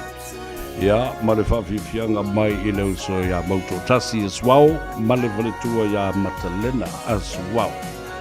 Ai ua le mose a manoa ai whasota i atua i le fionga le pule, o le tātou whale tāwale le Omega Cars, ia ai olo au maila na whaamrianga ma whapea mai. Ia, olo whaalongolongo mai. Ia, mamatango fie, ia le whaasoa i le deifo, ia fiafi. Ai tau i na whailo i le whangatia. O le numero Luasalau Great, Luasalau Cavendish Drive, i nai papa toi manukau, o lo o iai ia le tātou la le nā. O le Omega Cars, ia, pare le telefoni e mwhaio na sosoni e tuaifo i a te oe, o le ali pule, o le olu o tasi, whawhituono lima whatasi, olu o tasi, whawhituono lima whatasi, telefisosani mai le tō whai atungsia. Pia Wilson, male au whinga ruenga, ia pēa ewa la au ia, i pēa whea ni fo i lato lotoa, Luasalau, Cavendish Drive, Papa Toitoe i Manukau. Nena, wha talo whatu ia tungsia, ke ngisi, Dennis, ia, whapena fo i Cheryl, Mick, wai se wai ingoa wha pengi ingoa wha inkia ia reo sawa i, Momodu le ingoa le sikangalele kuma i, Rajesh Kuma, ia, whapea fo i, Mary, Lucy O'Brien, talofa Lucy O'Brien, Simolo Falafi, ia, whapea fo i, Lena Siu, talofa lava malol so i fomria. Ia mauta uma lava olo ilungo le au wala le taibi le dei, ma nava o ngā ruenga, ia, whapena fo i o ngā ngaifo o tau Faiva, ma lo le ngā lulue le so. Ona toi foi mo le whamtalanga le mata upu leo le New Zealand Immigration, ma la tau whaasesilanga le ua saune i tua. E le na o Samoa lo whaamdio i nai. Ai whapena fo i isia tu motu umo le Pasifika. O le mea lale sa iei le multiple visa, o le multiple entry na, i le teimi muamua, e tau sanga atoa, sfurma lua masina, ai tolu masina, e te taula e nofo ai, i nei ma e toealu, teimi umala ve te malanga mai ai. E le tau fia oe pa ole me ole te tongi ro pa sese, free ya lau whalu ai, mo le sfuru lua masina. Whasesilanga la leo o sau nei. Ua whapena fo i ona wha popo, mai le sfuru lua masina, anga i atu i le lua sfuru wha masina, ai e whaatapula alalo nofo nei anga i atu i le ono masina. Ioe, i le malanga e tasi. E tauno o atu ele i o le ono masina, ua e toe tā pena e te toe back again. Ioe, tā ua le nā o le mele o mai nei. Iatea, o se whaamrianga, le iai o le multiple visa la lea, mo le luas fulfa masina. E mawhai o na whai umai lava me te mana o iai. Ai mai se whelo tō ai. O le mea lai tau na whai. A lava le selen. E tau ono e whai le visa le na. Wha pipi i te tonu o lau tus folau. A o ala le teipi e tūla i mai le whana wulawe. Nā ro walu a ua mana toki lau pasese alu mo lau tus folau. Stamp. Ma e malanga mai. Pai uma ia mea nai te mana o i leono masina le mo te tala atu. E te nofo ai o le maliu po le alava. A umana whaile visa. Multiple entry. Ua e anga vaa i so se tu ai ngā taimi e te sauai. A lau ta ua atua i ate oe, le mafu anga. E alai ai o na le matua i ta tala ina le vai fale. E New Zealand, ona o lona popo lenga fo ia i tātou. O tātou, o ni tangata, e le tausi whenga inga. Ma wha maoni i mea tātou te manana o e whai. Ioi. La telefo i la mea e mana mia le ofisa. A whai te sau se wha lave lave. Ea po le oti, po le alava, se mea wha pena. Tālu si awani i ai, ia ni tu ai ngau mena, o le su e vale o tātou, po whē tātou te o i ai. O i tātou lava, o ta ngata, tātou te nofua, i tātou matoi whaasala, ma whaasele mutu, se whaamnianga o au maia mo i tātou.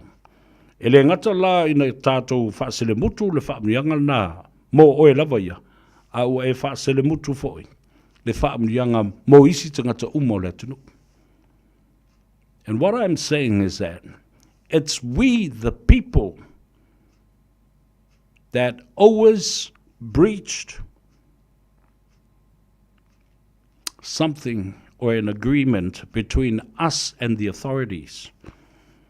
E te sau fo'i i se whaalawelawe po se mata upu. Ai sau fo'i ova atu wala ia leo. O waso te nofo i wale ono masina. A o tausanga atoa. Le ai mas popole tausia le whengainga, ma le malienga o iai. A o lea la whai wa o mai. E nisi fo i o tamari o le atunu o le mata upu le ta o le emergency visa. O le nawinga tātou te le apalai se visa po le a lava le whaalawe o le a se me tūlai mai. Nā ona tātou o lava, file application, mau mailo. E le toi whaia la se visa le nā se me tasi. A le whesiri le tūlai mai nei. Now we have two issues here.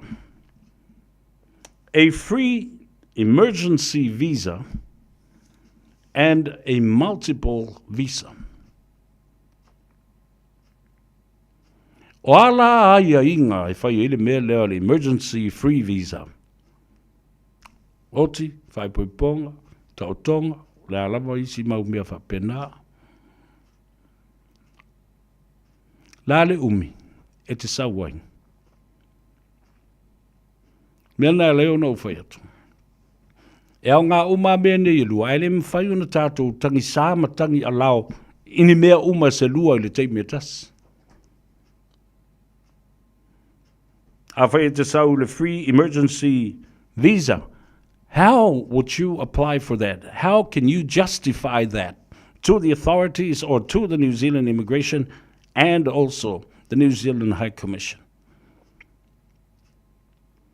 And what is there to protect the rights of New Zealanders and the New Zealand Immigration Office to grant that visa? Are you honest enough? E te wha maoni.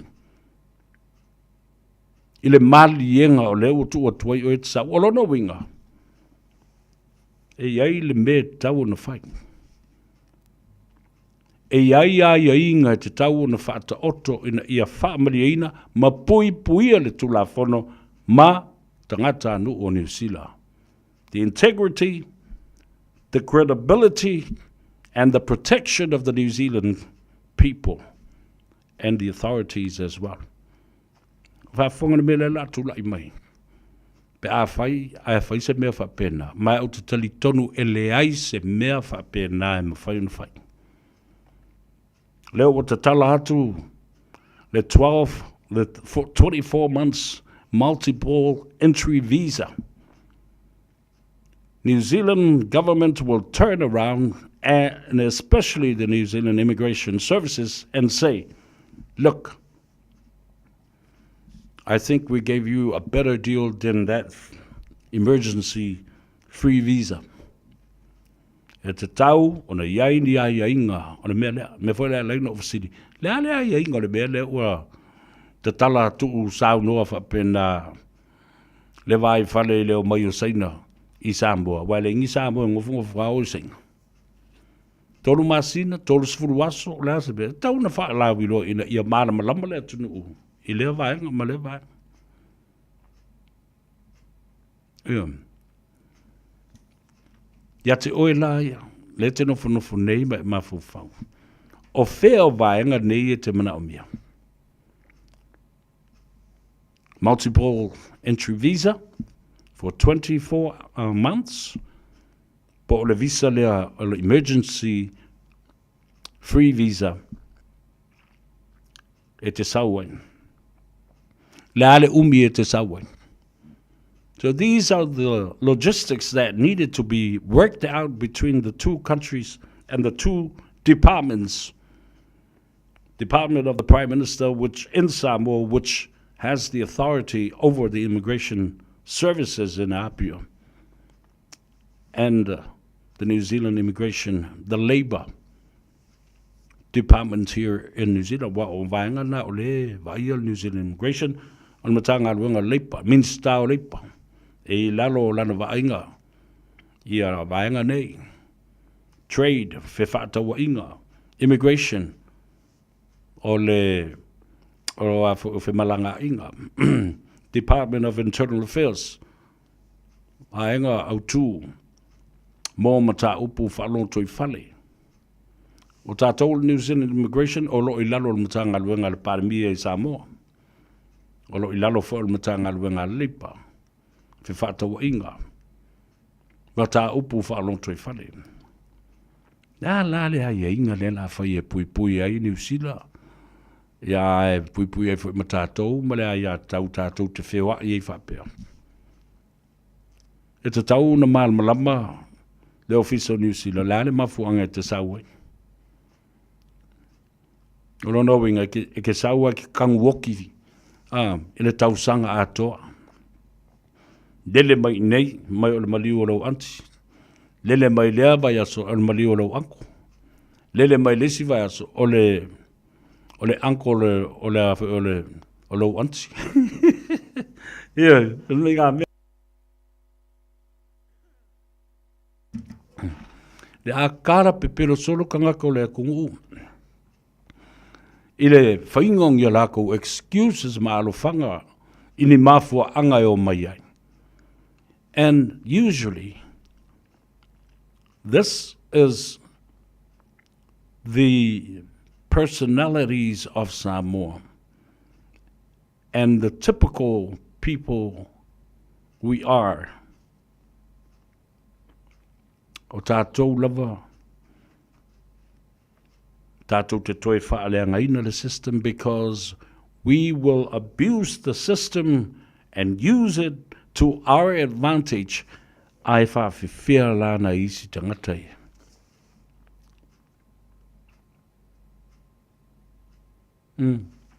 Lela ele taimi. O lea whanga solo e fwila ia leo se tātou talinuanga le mata upulea. Ai ta tala le tātou leina. Tala le tātou leina, whē te manao. Nare me te manao. Te manao I le free emergency visa. Pe e te manao I le luas fulwha masina o le tausanga me whaiona e sau. Ai ono masina e te whaiona e nofo. Mawhau I le mea na. Masalo te fo I mai loa. I le tātou malo longa le pupu. Fo I mai loa. Ta tala loa. ia ma le tātou leina. Ia pe a whai, o le atu watu whaafesiri, ia le mata upu, i se fina ngalo lau tele o le atunu. Mana tua le whatu a saua le i whafole. O le mata upu lea ma le whaasisilanga alo ia ale New Zealand Immigration Services, e le ngatu ia pia ai whapena fo i le ofisa i New Zealand nei. Ia a fia i fo i ma whemalanga inga i le vau New Zealand ma Australia. Ao tātou tangata Samoa ma tangata atu motu o le Pasifika.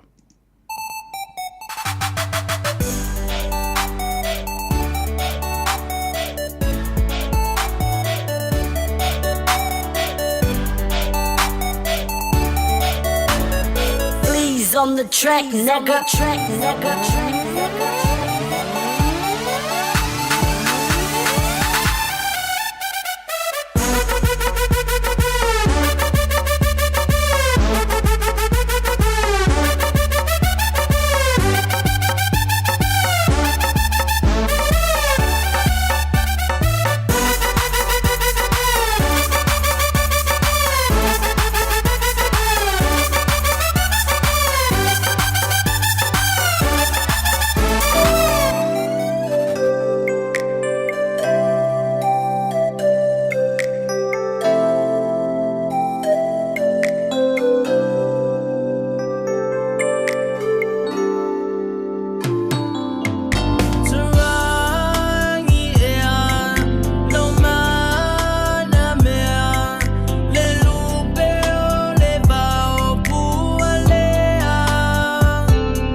Ua na o le Radio Samoa se furulima iwa toru a mo e tautuaina o e ilaungangana fitu aso le vai aso.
24 hours a day, 7 days a week. Radio Samoa streaming live on www.radiosamoa.co.nz. Lo e whaafonga le tautua mo oe le siu whonga o Samoa, le Radio Samoa, sfulime i watolu a mo I au kilani. Ia, ma le nawa fwoi o ngā luenga, ma le Gagaifo Faiva le atunu, e le nei fwoi a matanga o le vai aso. Ia, o le asonga fuwala tau ia whaatutu ngata. Ai, e umaro fwoi le aso mumua, e vave tele le alu o aso le vai aso. Ma lo le ngā lue, ia, o nai musika lava fwoi e whaanofo fibali ei o e lunga o le ala tele. Ia, mamau ai fwoi le alo o mata. Ia e loe ua wawe no o maile pongi sa. Ona o le tau malulu. O le ua 40 mai. Ona, o le ua toi whaminute o na tale o le itu la e ono. No o maile o la utala noa. Ile mata upu lava leo le immigration. Ma le whaamrianga leo au mai utele. Lopo se whaamrianga mo le toa tele awa o lo ieini si la tau te manatu. Ia, o le whai o le mele o le emergency free visa. O se mata upu e tā ua fōi. A o lona whaarawe na. O ani a ia inga. E whaape I o na whaatino. Ai tātou te usius tai ea la pe a au mai nei ma whaata oto mai se tū la whono. I le emergency visa le nā, pe na o le tasi le vai aso I te malanga mai ai. Ai te tau ona e toi tu ua le atu nuu. Within 14 days. Awa, ele aise tu la whono au maia e au noa masona pui puinga. Ena ia pui ai ia tangata e ona ia le atu nuu leo o whaia vai le tu la whono te tala i le vai fale. Ia ai whapena e fo I male au ngāo le tu la whono mo isi tangata o Samoa. Ina ia awa ina ia tātou whaatala le. Ma so o na whaonga, which means abuse the blessing or the opportunity that we now have if the case of an emergency free visa versus the multiple entry visa for 24 months. Ja, si tātou mata I tuina pēr. Ia, po le ale tūlanga o le ao o iai ia fo I vaenga o le tūla whono au mai. Ale o le nā fwoi, o le au mai I tātou o se tūla whono lea la atau ma whai e whai. Ai o a fwoi la nisi ai a inga I tu atu, pe o le a whawhainga tā I tele. Ona whaia ni pui puinga. Mo I tātou leanga I atu lumana I wale teimile nei. Ua matua I safa le atunu. Ono le tūlanga lea. O le whaarawe lawe e ubada te u le whaarawe lawe. A le ai whaatalitali ale visa o le tangata. Ia, tātou wawa ai. Ma te tuina pea. Ua mawhai o le aura tula polo kalame le leimo o ia so taitasi. Ona o le langolango malosi e le whale maliu. A se alo le atunu. O ese tātupu Funeral Directors I Manukau City. O le ese tātupu Funeral Directors o se whale maliu Samoa, o le tali foilea o taimi whaingatā, ona o le malanga al maliu maleoti. E mawhai foi o na lātu awina atu ma awina mai tino maliu o e pele, mai so o se atu nuo lalolangi. Mala auno le ese tātupu Funeral Directors I le lua ono lua toru fitu o. Lua ono lua toru fitu o. Pea fiuane ele se fulu malebalu Norman Spencer Drive in Manukau City.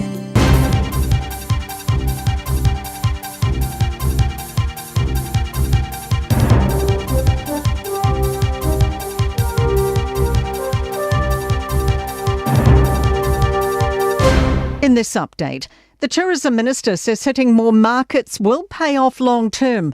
The government has pumped $13.5 million into Tourism New Zealand for marketing the country as a holiday destination. Louise Upston says efforts this year to promote to the Australian market are already paying off. She says there's room for growth. We're only at 86% of the number of visitors we had back in 2019, so there's lots of capacity. A driving instructor says the full licence test is important for weeding out bad habits. The government's proposing scrapping that last exam for new drivers, letting them move from a restricted to a full licence after 18 months, as long as they have no driving offences. It's calling the current system expensive and inefficient. But A1 Driving School's Harold Leuvenberg says it helps maintain high driving standards. A lot of it is in observation. People are just not looking around them properly and not scanning properly at intersections and making poor decisions. That's really a big one which causes a lot of accidents. Global uncertainty is helping Kiwis save money at the pump. Fuel price tracking app Gatsby claims petrol and diesel dropped about 4% in the past month. The AA's Terry Collins says crude oil prices have been extremely volatile as the US president keeps changing tariff settings. Just a few days ago, it was under $60. We hadn't seen that for a long time. But then what happens is I think he made an announcement about the laptops for the semiconductors and it jumped immediately back up again. Downpours and gales are expected for the Upper North Island later this week. Met Services issued a heavy rain watch for Northland, Auckland, Great Barrier Island and the Coromandel Peninsula from Wednesday morning until Friday. A strong wind watch also applies. Meteorologist Lewis Ferris says there's a chance the weather could be worse than expected. That's news. In sport, Rory McIlroy's taken his place among the greats of golf with his victory at the Masters. The Northern Irishman's ended an 11-year torment to clinch the career Grand Slam with a playoff win at Augusta. McIlroy says it's been hard being compared to golf's greats without matching their achievements. Jack, Gary, Tom, Tiger, you name it, come through here and I'll say that I'll win the Masters one day. That's a hard load to carry, especially, it really is. Silver Ferns coach Dame Nolene Taurua maintains hope a plan is en route from Netball New Zealand, though she's heard nothing about the future of the ANZ Premiership. And that's sport. I'm Raylene Ramsey.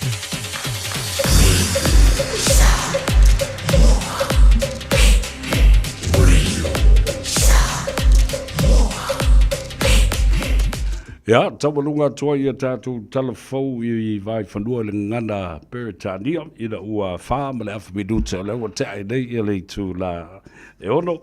Ia le fwela ua maua lea talafou I le whaafonga le tunu. Le ua fufua e ave ese le mele ta o le suenga fo le maua I le full license.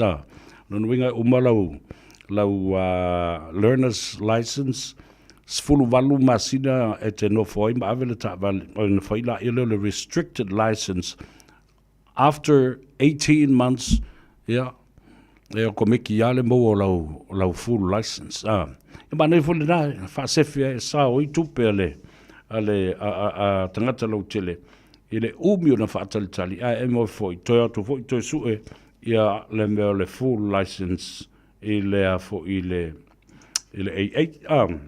Ya, si tātou mata I tuina pēr. Ya, po la fo le tūlango le au ile nā tūla whono fau. Ale Auckland Transport, ma tūla whono whela ua inga. Ma le whai o le leisene aveta vale o le tangata. O mai leo la u. Tala noa ngai le mata upu lea. E winga le whaamsinonga o le tātou. Whonga whtalai leo lo loma nei. I le vai aso fau po le vai aso atu I ona tua.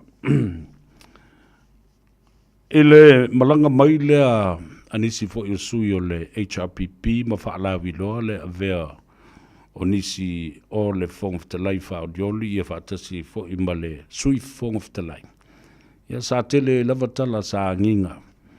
E le mua o na whaitau o whamoa aile I fofoa I lea lava mataupu. Ai pe toi te tai le mata upu I tua, malo mafo fau. E se tūlanga fo le ua tau mā sangi a island foa, ma le tofinga o le whonga whatelai. Ina ua mua alia e mai, ma atangi ai le lafo na whaia le awhionga le tamaitai pare mia. Ma tū lei ai le tofi o le whonga whatelai, ma lunu tu foa. Anga I oia tu le epa ma le HRPP. Ma le amatanga la leo le mata upu lea. Leo o mai I foi. O le mata upu le whaamsinonga. E le ngata o la foi na ave le fionga le tumaitai pare mia ma lana ka peneta le mata upu le whongwhtalai I le whaamsinonga. A le fa ua avatu ai le sunga tu le epa. Mala wofo. Le la mata upu fo i e tutusa leia ma le mata upu lea lo avatua. O lona wingala, o autou sila mai, ele fau faunga ma le au fatasi. An illegal coalition has been seen now. Mai ile minority government ale fionga le mai tai palimia. Ia ma le minority opposition ale sunga ya tule epa. O tau sila lei. A le me silio na tā ua le mea lea i la utoe tilo i le whawai. O le fionga le li i whongaftalai. Na au mai i te tonu o le palemene. Ona na tau wala mai i le pāti. Whātasi ai ma le pālota. Alona i tu malo. Au ne ngalo ia i tātou le mea le nā. O le whongaftalai foi, o le sui fai pule. E iai foi lona i tu malo. Na lātou pālota ina mai o ia. Mā ngā i mai ai i le mautafono ma le palemene. I tu la fono la ia ua pui ai nei le whongaftalai.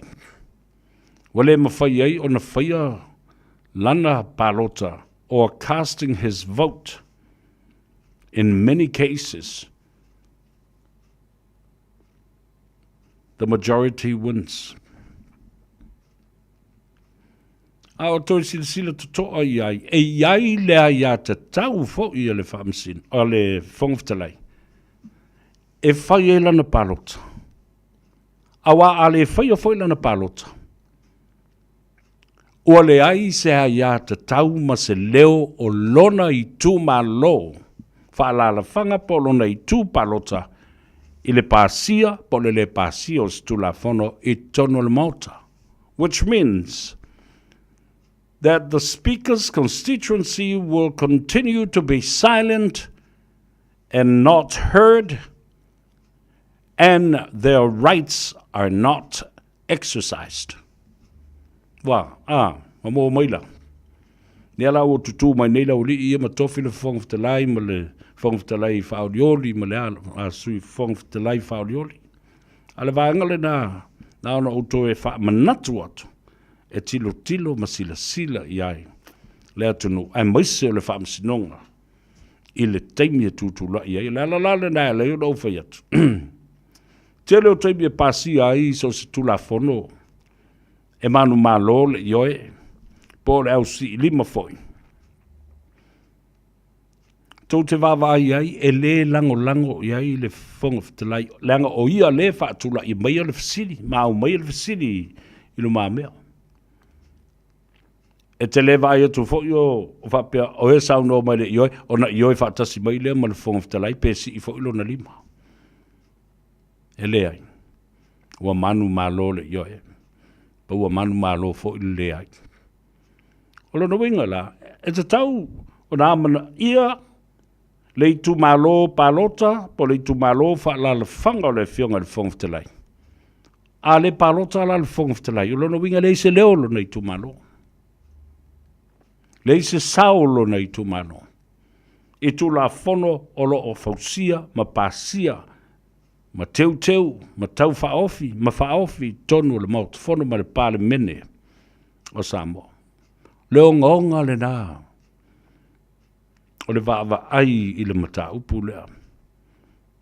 Ma u tonu foi. O se tasi foi leo fi nau ngā lo ia o le a whai nei. Ma apo ai le mata upu lea. O no o tu le iai. Wālanga o leo waru wha mtalanga. Tamaiti whemitai ia ma le wha lia leo o whiwa i solo le awala ma. Solo. Wha o ngā mamalu o le tōwhinga i lei wha e ina.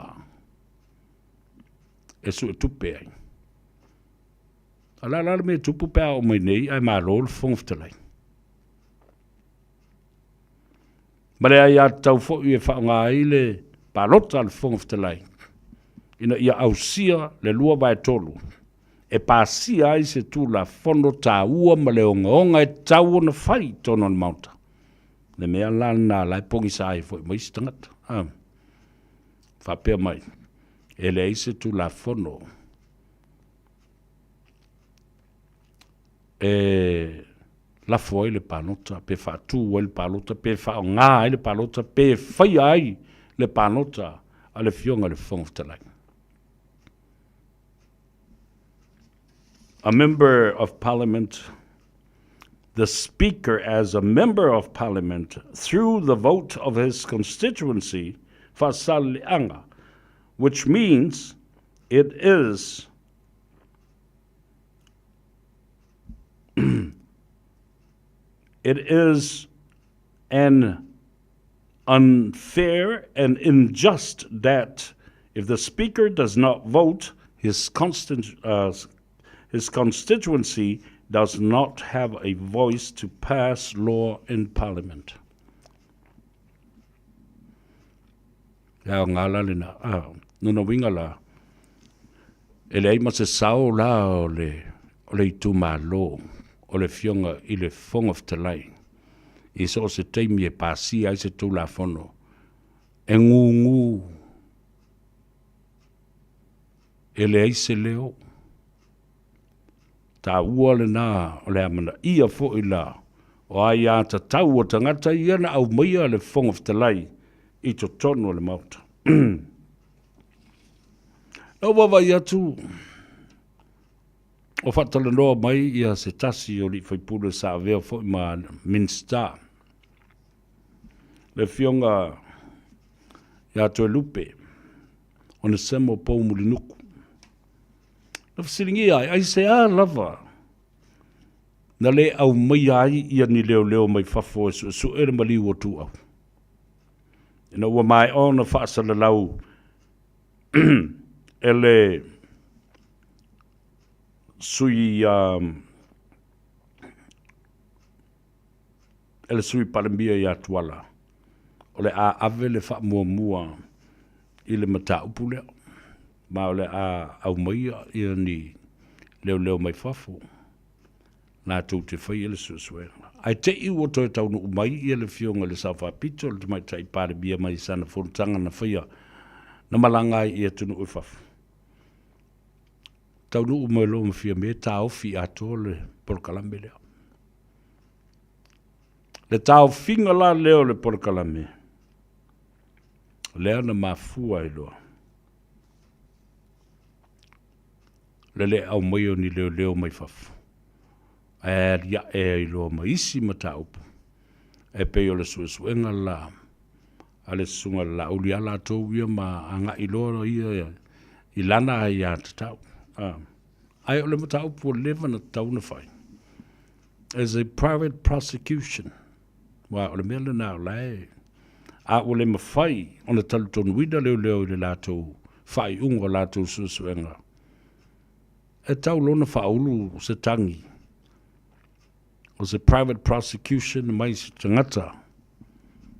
So se tangata la vanu o leo tunu. E matautia. Ma o le mea fo le nā lai o na tango aula auli. Ele ali I susue. Inspector Leo Whatau malamba la vea a wawa. Tasi lea mea ta ua tele o le whamsidonga lea. Awa o I o le a au mai whatasi lunga li poti ne lua. Li poti o suenga, the original report on the investigation by the police of Samoa.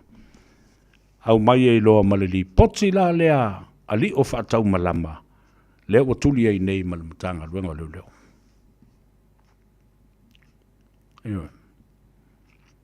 Ja. O li poti la nei lua. E tauna mata I tu wina le tunu. Dale se senga pe fatu stusa li poti nei. O I tangata o ta umai tono li poti leo. O I tangata ia. E lau manu ia mata o mawha ai ngoa mai tonu o le li poti ali o whaatau malama. Awa o leo o tuli a o lea lava e au mai lava lana lipoti iluma e suesue. Ma o mea nei e ta ua disclosures e tau na maua ile kopi a leo leo. Tau fo na maua ile kopi e a tu e fitu fa i mea nei le va o defense lawyers. I look forward to this. O te tuli matai ma mata i tuina le whaangasolonga le whaamsinonga nei.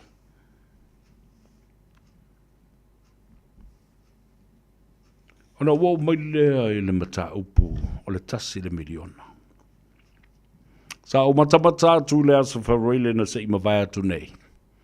O ulu whao ane minister ma teitei fono o vaenga whawai po fono whawai valu. Ioi. E fitu i tu malo i tu mua. Ai tasile i tu malo mai le motele i salafai. O le tā ua o le vavai lea ma le mori mau. Ina ua seini le tai fitu se lau wafe tā la. Ai tu malo e valu. O le fitu se lau wafe tā la lea. O le vaenga lea o le miliona lon tolu. Beautiful. I felt good. I felt something has been achieved. Wa ausia se wha moenga. Le polo keti e anu vale i ai tangata mangangana vale i ai sui fai pulo le lai tu a misel to ingo tu le epa. Aolo ata ua tangata. E tufa le tupe. Ai le whaalo tu tele i tangata, ma whautua i tangata o le tu malo, ma le tu malo. Ina ia muri ta, mausi ta, ma whaatino, le whaonga ino o tupe e tusa, ma whainga whawae, ma tu la whono, ma ta iala o lewa na iai. La le me tau te pisa mo ui o ai. Ao ana me tu watu i o tau ao, ma saini mamatu. Nia.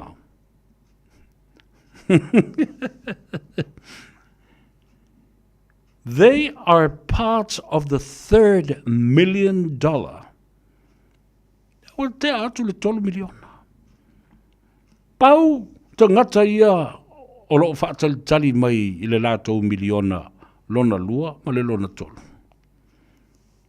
O ta ngata o i tu ma lo e leu si usitai.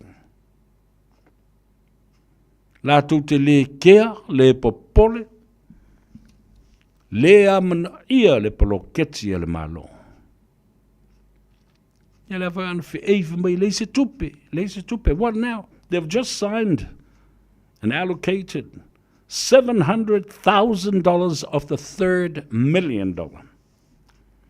Ia lango koe whaalonga kusanga, koe pisa le ngukune meanga. Le mai o lengi kupi lengi ma ale na saini atu. Wa ia na mea koe kian ka whaiaku li se kalamaka ngādi.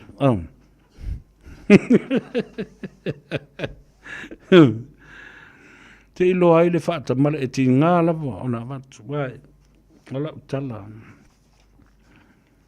E lili vau umanifo tangata. Siu so laudi. Ia lae. Tala noa mai lava la auli la tau ia. Le tausi le file mbu. Malana ia tā penanga.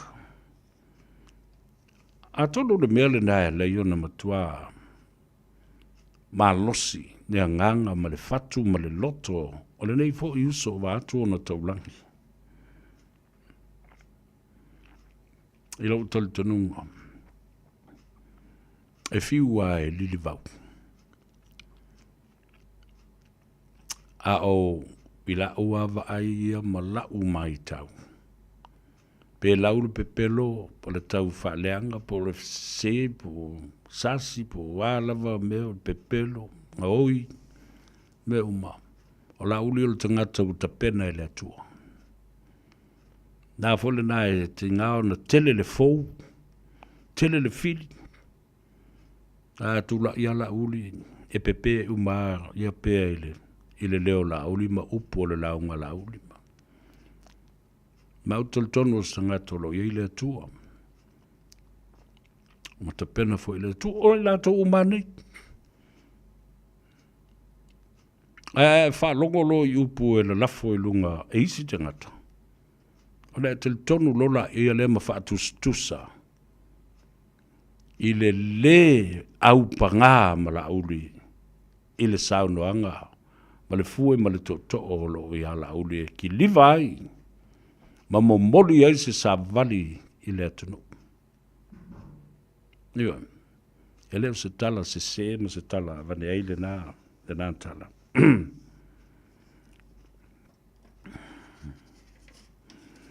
Ole ale o tai au o le asululu. O na nei sa matala noi ma le sunga le paritele. Tau wha mai a isi ana mata upu na malanga mai ai. O na wha vanga mai leo so teimi le vai asule nei. Ale o tai au po le asululu po le astofi. Ile nganga ifo Faiva le atunu. O le auto wha fonga ai. O le a fofola i luma mea le fala. O le mata upu e winga i le sistak, le kalesia Samoa aso fitu tutotas, masia lato whaife au a wha malepe le ala lon tamali anga. Ya ala i moana, pastor ala i moana, Willy Papu, o le teitai o le kalesia i Samoa atoa ma le lalulangi atoa. Wa talo fai le lava papale ma le ono sai foi o le tama fai fea. A o lona alofa foi, au fai tau atu ile tusi atu ile epa ile observer. Ma ua whaaleanga i nai o le tamali anga foi o le fionga le te fono, sunga le pali i, panoa ta vita moala. Te la silsila le ye Samoa. Ai o la sausi le whaafonga ma le tapua inga. Se i wha matala au ili. Nisi o vaenga tāpua le au o iai ia le ma whaasoa ma le fionga le teitei fono le sunga le pari. Ina ua mai a le whaamamla maina fo i leo whaavai o le nupi whaa. Whaamalia ina fo ia ia inga uma. Whapea e fo i na liki i tua. Whaamatalanga patino lawe le kalesia ma lo rato vā ma le nupi wha. Mai o te tonu wai fo i. E te tau malanga te tau wai se vesilianga i le teitei fono. Ini manatu le anga o lo o i tuo nei whau whaunga. A nga i le whaala pupatonga le malolo nupi wha. Whatasi ai ma le teitei whono. Manisi o lo lātou whau e whaaleanga le whaife au ma le e kalesia. Ono le lātou sotanga ma le nunonga tupe ua whai. A le afo i le malusi anga. O lea o lo tu leia tu isi au fai por kalame. E tau leanga i naile e kalesia ma fai se susuenga. Whasanga le kalesia malona le sitala i New Zealand. Lal malo si anga le nupi fai o ma le tatou malo. Do they have any jurisdiction to investigate a private organization that is registered in Samoa as an investor, as a church, as an organization, or whatever? Yo, wa mena la so le tusi. Tusi el toino tu le pasa o sala fu mai te au. Ni si foi la fas la uma mato tala no ai. Ono le wala tu ilo. O lea au te tapena. E whaile talandoanga ma le fionga le te fono o na nupi wha. Fui se me ese le mata ngō fie. O le wha longo manino i le tā ua o le saunoanga le sunga le pari tele. I le manino le lei o le whaatulanga ina, o le vaenga, ma le vaenga, o le aia te tau, ma whainga whaavai, a le nupi wha, o mea ua whaamalia ina. The capacity to service that loan, o le wha maoninga, o le malosi anga o le kalesia, e mwhaiona la tu tongi, pei meni o le loan lea. Ai maise le wha ngā wha soli tu la fono pepa nei, o tusi le vā, o le nupi wha, wha tasi ai, male e kalesia. O ai le liki mai ai wha amatalanga ia mai tutonu i. O wha amatalanga tā mau nei, e ta tau o na wha i tete ma pui pui i ai. Ia ngata le komiti wha foia le au whai ngā ruenga.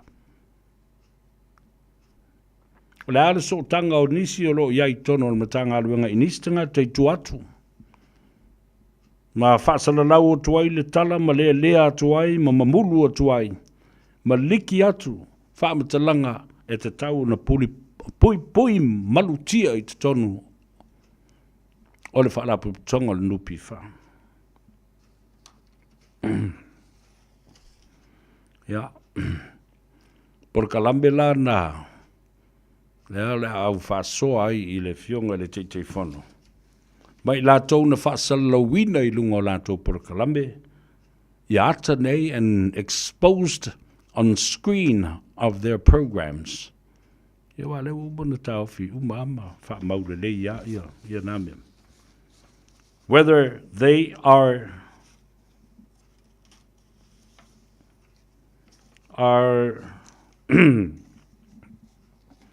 supposedly to be sued for defamation.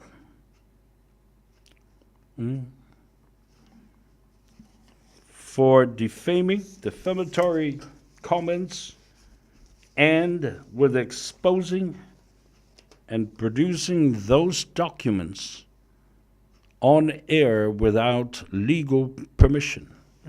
Whasalawino whamtalanga ma pepa matusina e au noa ma se whaatananga whaa le tū la whono. O sori e ia inga.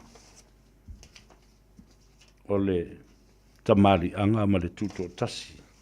Whamtalanga patino i se tangata po se whaalapo putonga o tangata.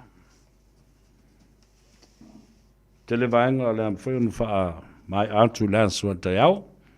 Ia, o leo ua awhatonu le tūlai ono. Tā walunga i le tātou vai o leo la. Na ia mawhai o na whasosoani ia i tātou mo le malos. A whai fo la e ke on diet. O lau vai le, awa minerale uma, ma mea tā ua uma leo o lo i le vai. Sosoani ia, i lau toto mawalunga. Toi whaata vale le lei ia le toto ia la toto umo le tino le tangata. Le mama o le fatu. Ia whapena fo ina whaale le ia lo ma fau ma upu mana nei e sau i lo ngutu. So ani tele ele meo le o meo tō tonga onga lea lo na tāua. O le fatu ma le ate. In the to maupea, to maintain a healthy liver and a healthy kidney. Damaged liver and kidneys, you're in trouble. Yeah, lenala ya. Toif so sani ele au maya uma I fafo toxins and poisons from your bloodstream. Ele ngatele na tua I tango sao au kamai mkwa eli esele ngungu mai o kapulima ma o kapuvai o tuli lima me umana ai sau vai leola anga I o le ua to no le tausanga le nei le valu tausanga tusa lua fesfu ma le valu ai a matalo no so mai ia fasala launga le fa ma I le covid lua fesfu ma le iva tau nu ulo le vai le lua fesfuru ma le vale. O le telo I la tau sa inu le vai. E lei manisi na maua I le ngase o le COVID. Ia tinga lava lana na pepesi le wha mai. Ia ai sa mawhai lava mwana i ele sene mwhai e una whaatanga na tufa le vai it's a traditional medical product and medicine. Traditional medicine. Sa tufa i maki liva lava le nawa i tau. Whalolo mua lana mua tatala ma anga i ele to tele. O le fionga ia tuala le saoli. Tau wā tau pa utino. Malwhalito ia peka numero sfulma le tolu. Lappington Road i nai o tara. E o mai le so. O lo o tatala ma ua lawi loa lava. E a ngā i masuru whai ei tangata. Sfulma le tolu, Lappington Road i o tara. After atu tuala malwhalito ia peka. Male no whaalo mala i ngāri fo i le sosani. Ia, i o tātou tangata e anga i antu. Sa ili sosani i le tātou vai. No mai leo la u whasoa i nā i lisi o tātou maketi malwhale o loa. I le tuafine a Maria. Nive, ia, male tu mai ta i o Marita Sawanga. I le numera luas fulma le lua, Glendon. Luas fulma lua, Templeton Place, Glendon i Monroe. 22 Templeton Place, Glendon i Monroe. Tātou se e mai le tātou maketi lun tolu lea, olo i onga tono o le taulanga whatau i Mangele, Mangere Town Centre, the Tassie Market, leu so ia whaola tane Peter Silva, ia whapea fo i le sunga le whawhengainga, Larry Tupai, lavea male whaletua, ia Sau Helen Tupai i lavea. Ia tātou tawalunga o i le whalolo tele mo i lātou i tūlangi lea i Sifo, West Auckland, numero Tassie Triangle Road, i Massey, ia alo i le tātou Grand Market, le ngona o le whalolo tele le nā Grand Market, telefo isi o lolo whatau wai mai Samoa, e pe o le talo mo le whai, ia o le tātou wia, me o mara whape. Mana o alai te wala au mai latso vea te lua wheiloai, ma lua whaatalofa. Ia na wala au mai la ia lea, i le o lua tasi, lua iwa wha, fitu iwa lua fitu, o lua tasi, lua iwa wha, fitu iwa lua fitu. Pape na fo, il numera lava le na e tasi, te wala au mai e so se atunu o le langi o lea, nga ia tu e Australia, pape na fo i Amerika, ia le tātou vai.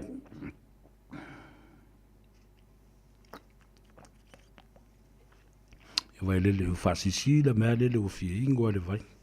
Na, ole o lua tasi lua iwa wha fitu iwa lua fitu. Mauai le vai le o la mofo le tātou vai avoka ta ua tele le na. Mo breast cancer and also le prostate cancer. Ase ngasi o tamba la vasa. Ia, ai, lo fa bai le tua vai lo tusa sa tātou maduia. O le tāwalunga le nā, mo se wai whanua le tātou whata maso ali inga le nei a fiafi, na ua ngā Gagaifo Faiva o Samoa. Ia ai le mawhai o na tu ai le lo whatu mo o tau, lunga le ala tele ua ngā i le whale, a o nisi ngā ua kāpenga mai mo le o le sifipo. Ia ngā leile atua, mai a whapena fo, iona te tai ma le saunga le mūlo tau soifua. Patalo whapitoa lava, mo la uso ia taweu veu, Rex lea vai taulango, ia whapea fo i male tamaitai, ia lanuola, ia ma siuto a inga fo i Christchurch, lofa tele mo lua, pui fo i le tua i ngā ruenga, ia whe au ma tiu te masan iai, ia mai se fo i o ngase ma wha le tonu fo i o le sui fua malolo ina nei vai tau, ia tele nei e fiafi, ta mamtina matua le atunu, lofa tele mo oe, ia mawhana whana le tino, ia e le ngate lea. O si ngā taulanga, ia tau tau, au whi ngā luenga tatofi e le atua le nei e fiafi, tali ngā sua, o si ngā taulanga, malo longa le atunu, tātou te toi whei loa, ia i le alofa ma le anga leo le atua. I le anso a te au le teime tasi, le no fuanga e tasi, Gagaifo Faiva o Samoa, i le siufofonga o Samoa. A solua a tai au, i le tau le tu lai wha, i le fiafi, moro te minei, peia le utava i atu o se tasi o le au whainga ruenga, po le sunga a teito, ia po le sunga fo ia sau, seu whanua, o le a whaima ave pasi o tau. Ia, po le whakaringa o le pasi moi, o le a tāle pesirea, ale a tau sa vea. Whamanui a tu wai i a te oe, o le a fo i le tama manono, mangalo se sala, ia po se upu fo i wala vale wale tau tamari i lau whafonga ma lau tāpua inga le so. Molo te minei, lofa tele mo oe, soifua ma ia manui au.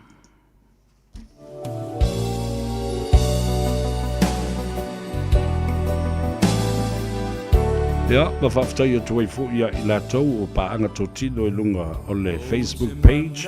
Ia, whapea fo i ma le tātou YouTube channel. You take care of yourselves and have a great night. We'll see you right back here tomorrow at the same time, same place. Savea Al Harrington, lea taua, lofa tele mo oe, soifua. Ai whaatau waa, lo manatu i le ana. Whaatu wha mai, ngalu o le wasa.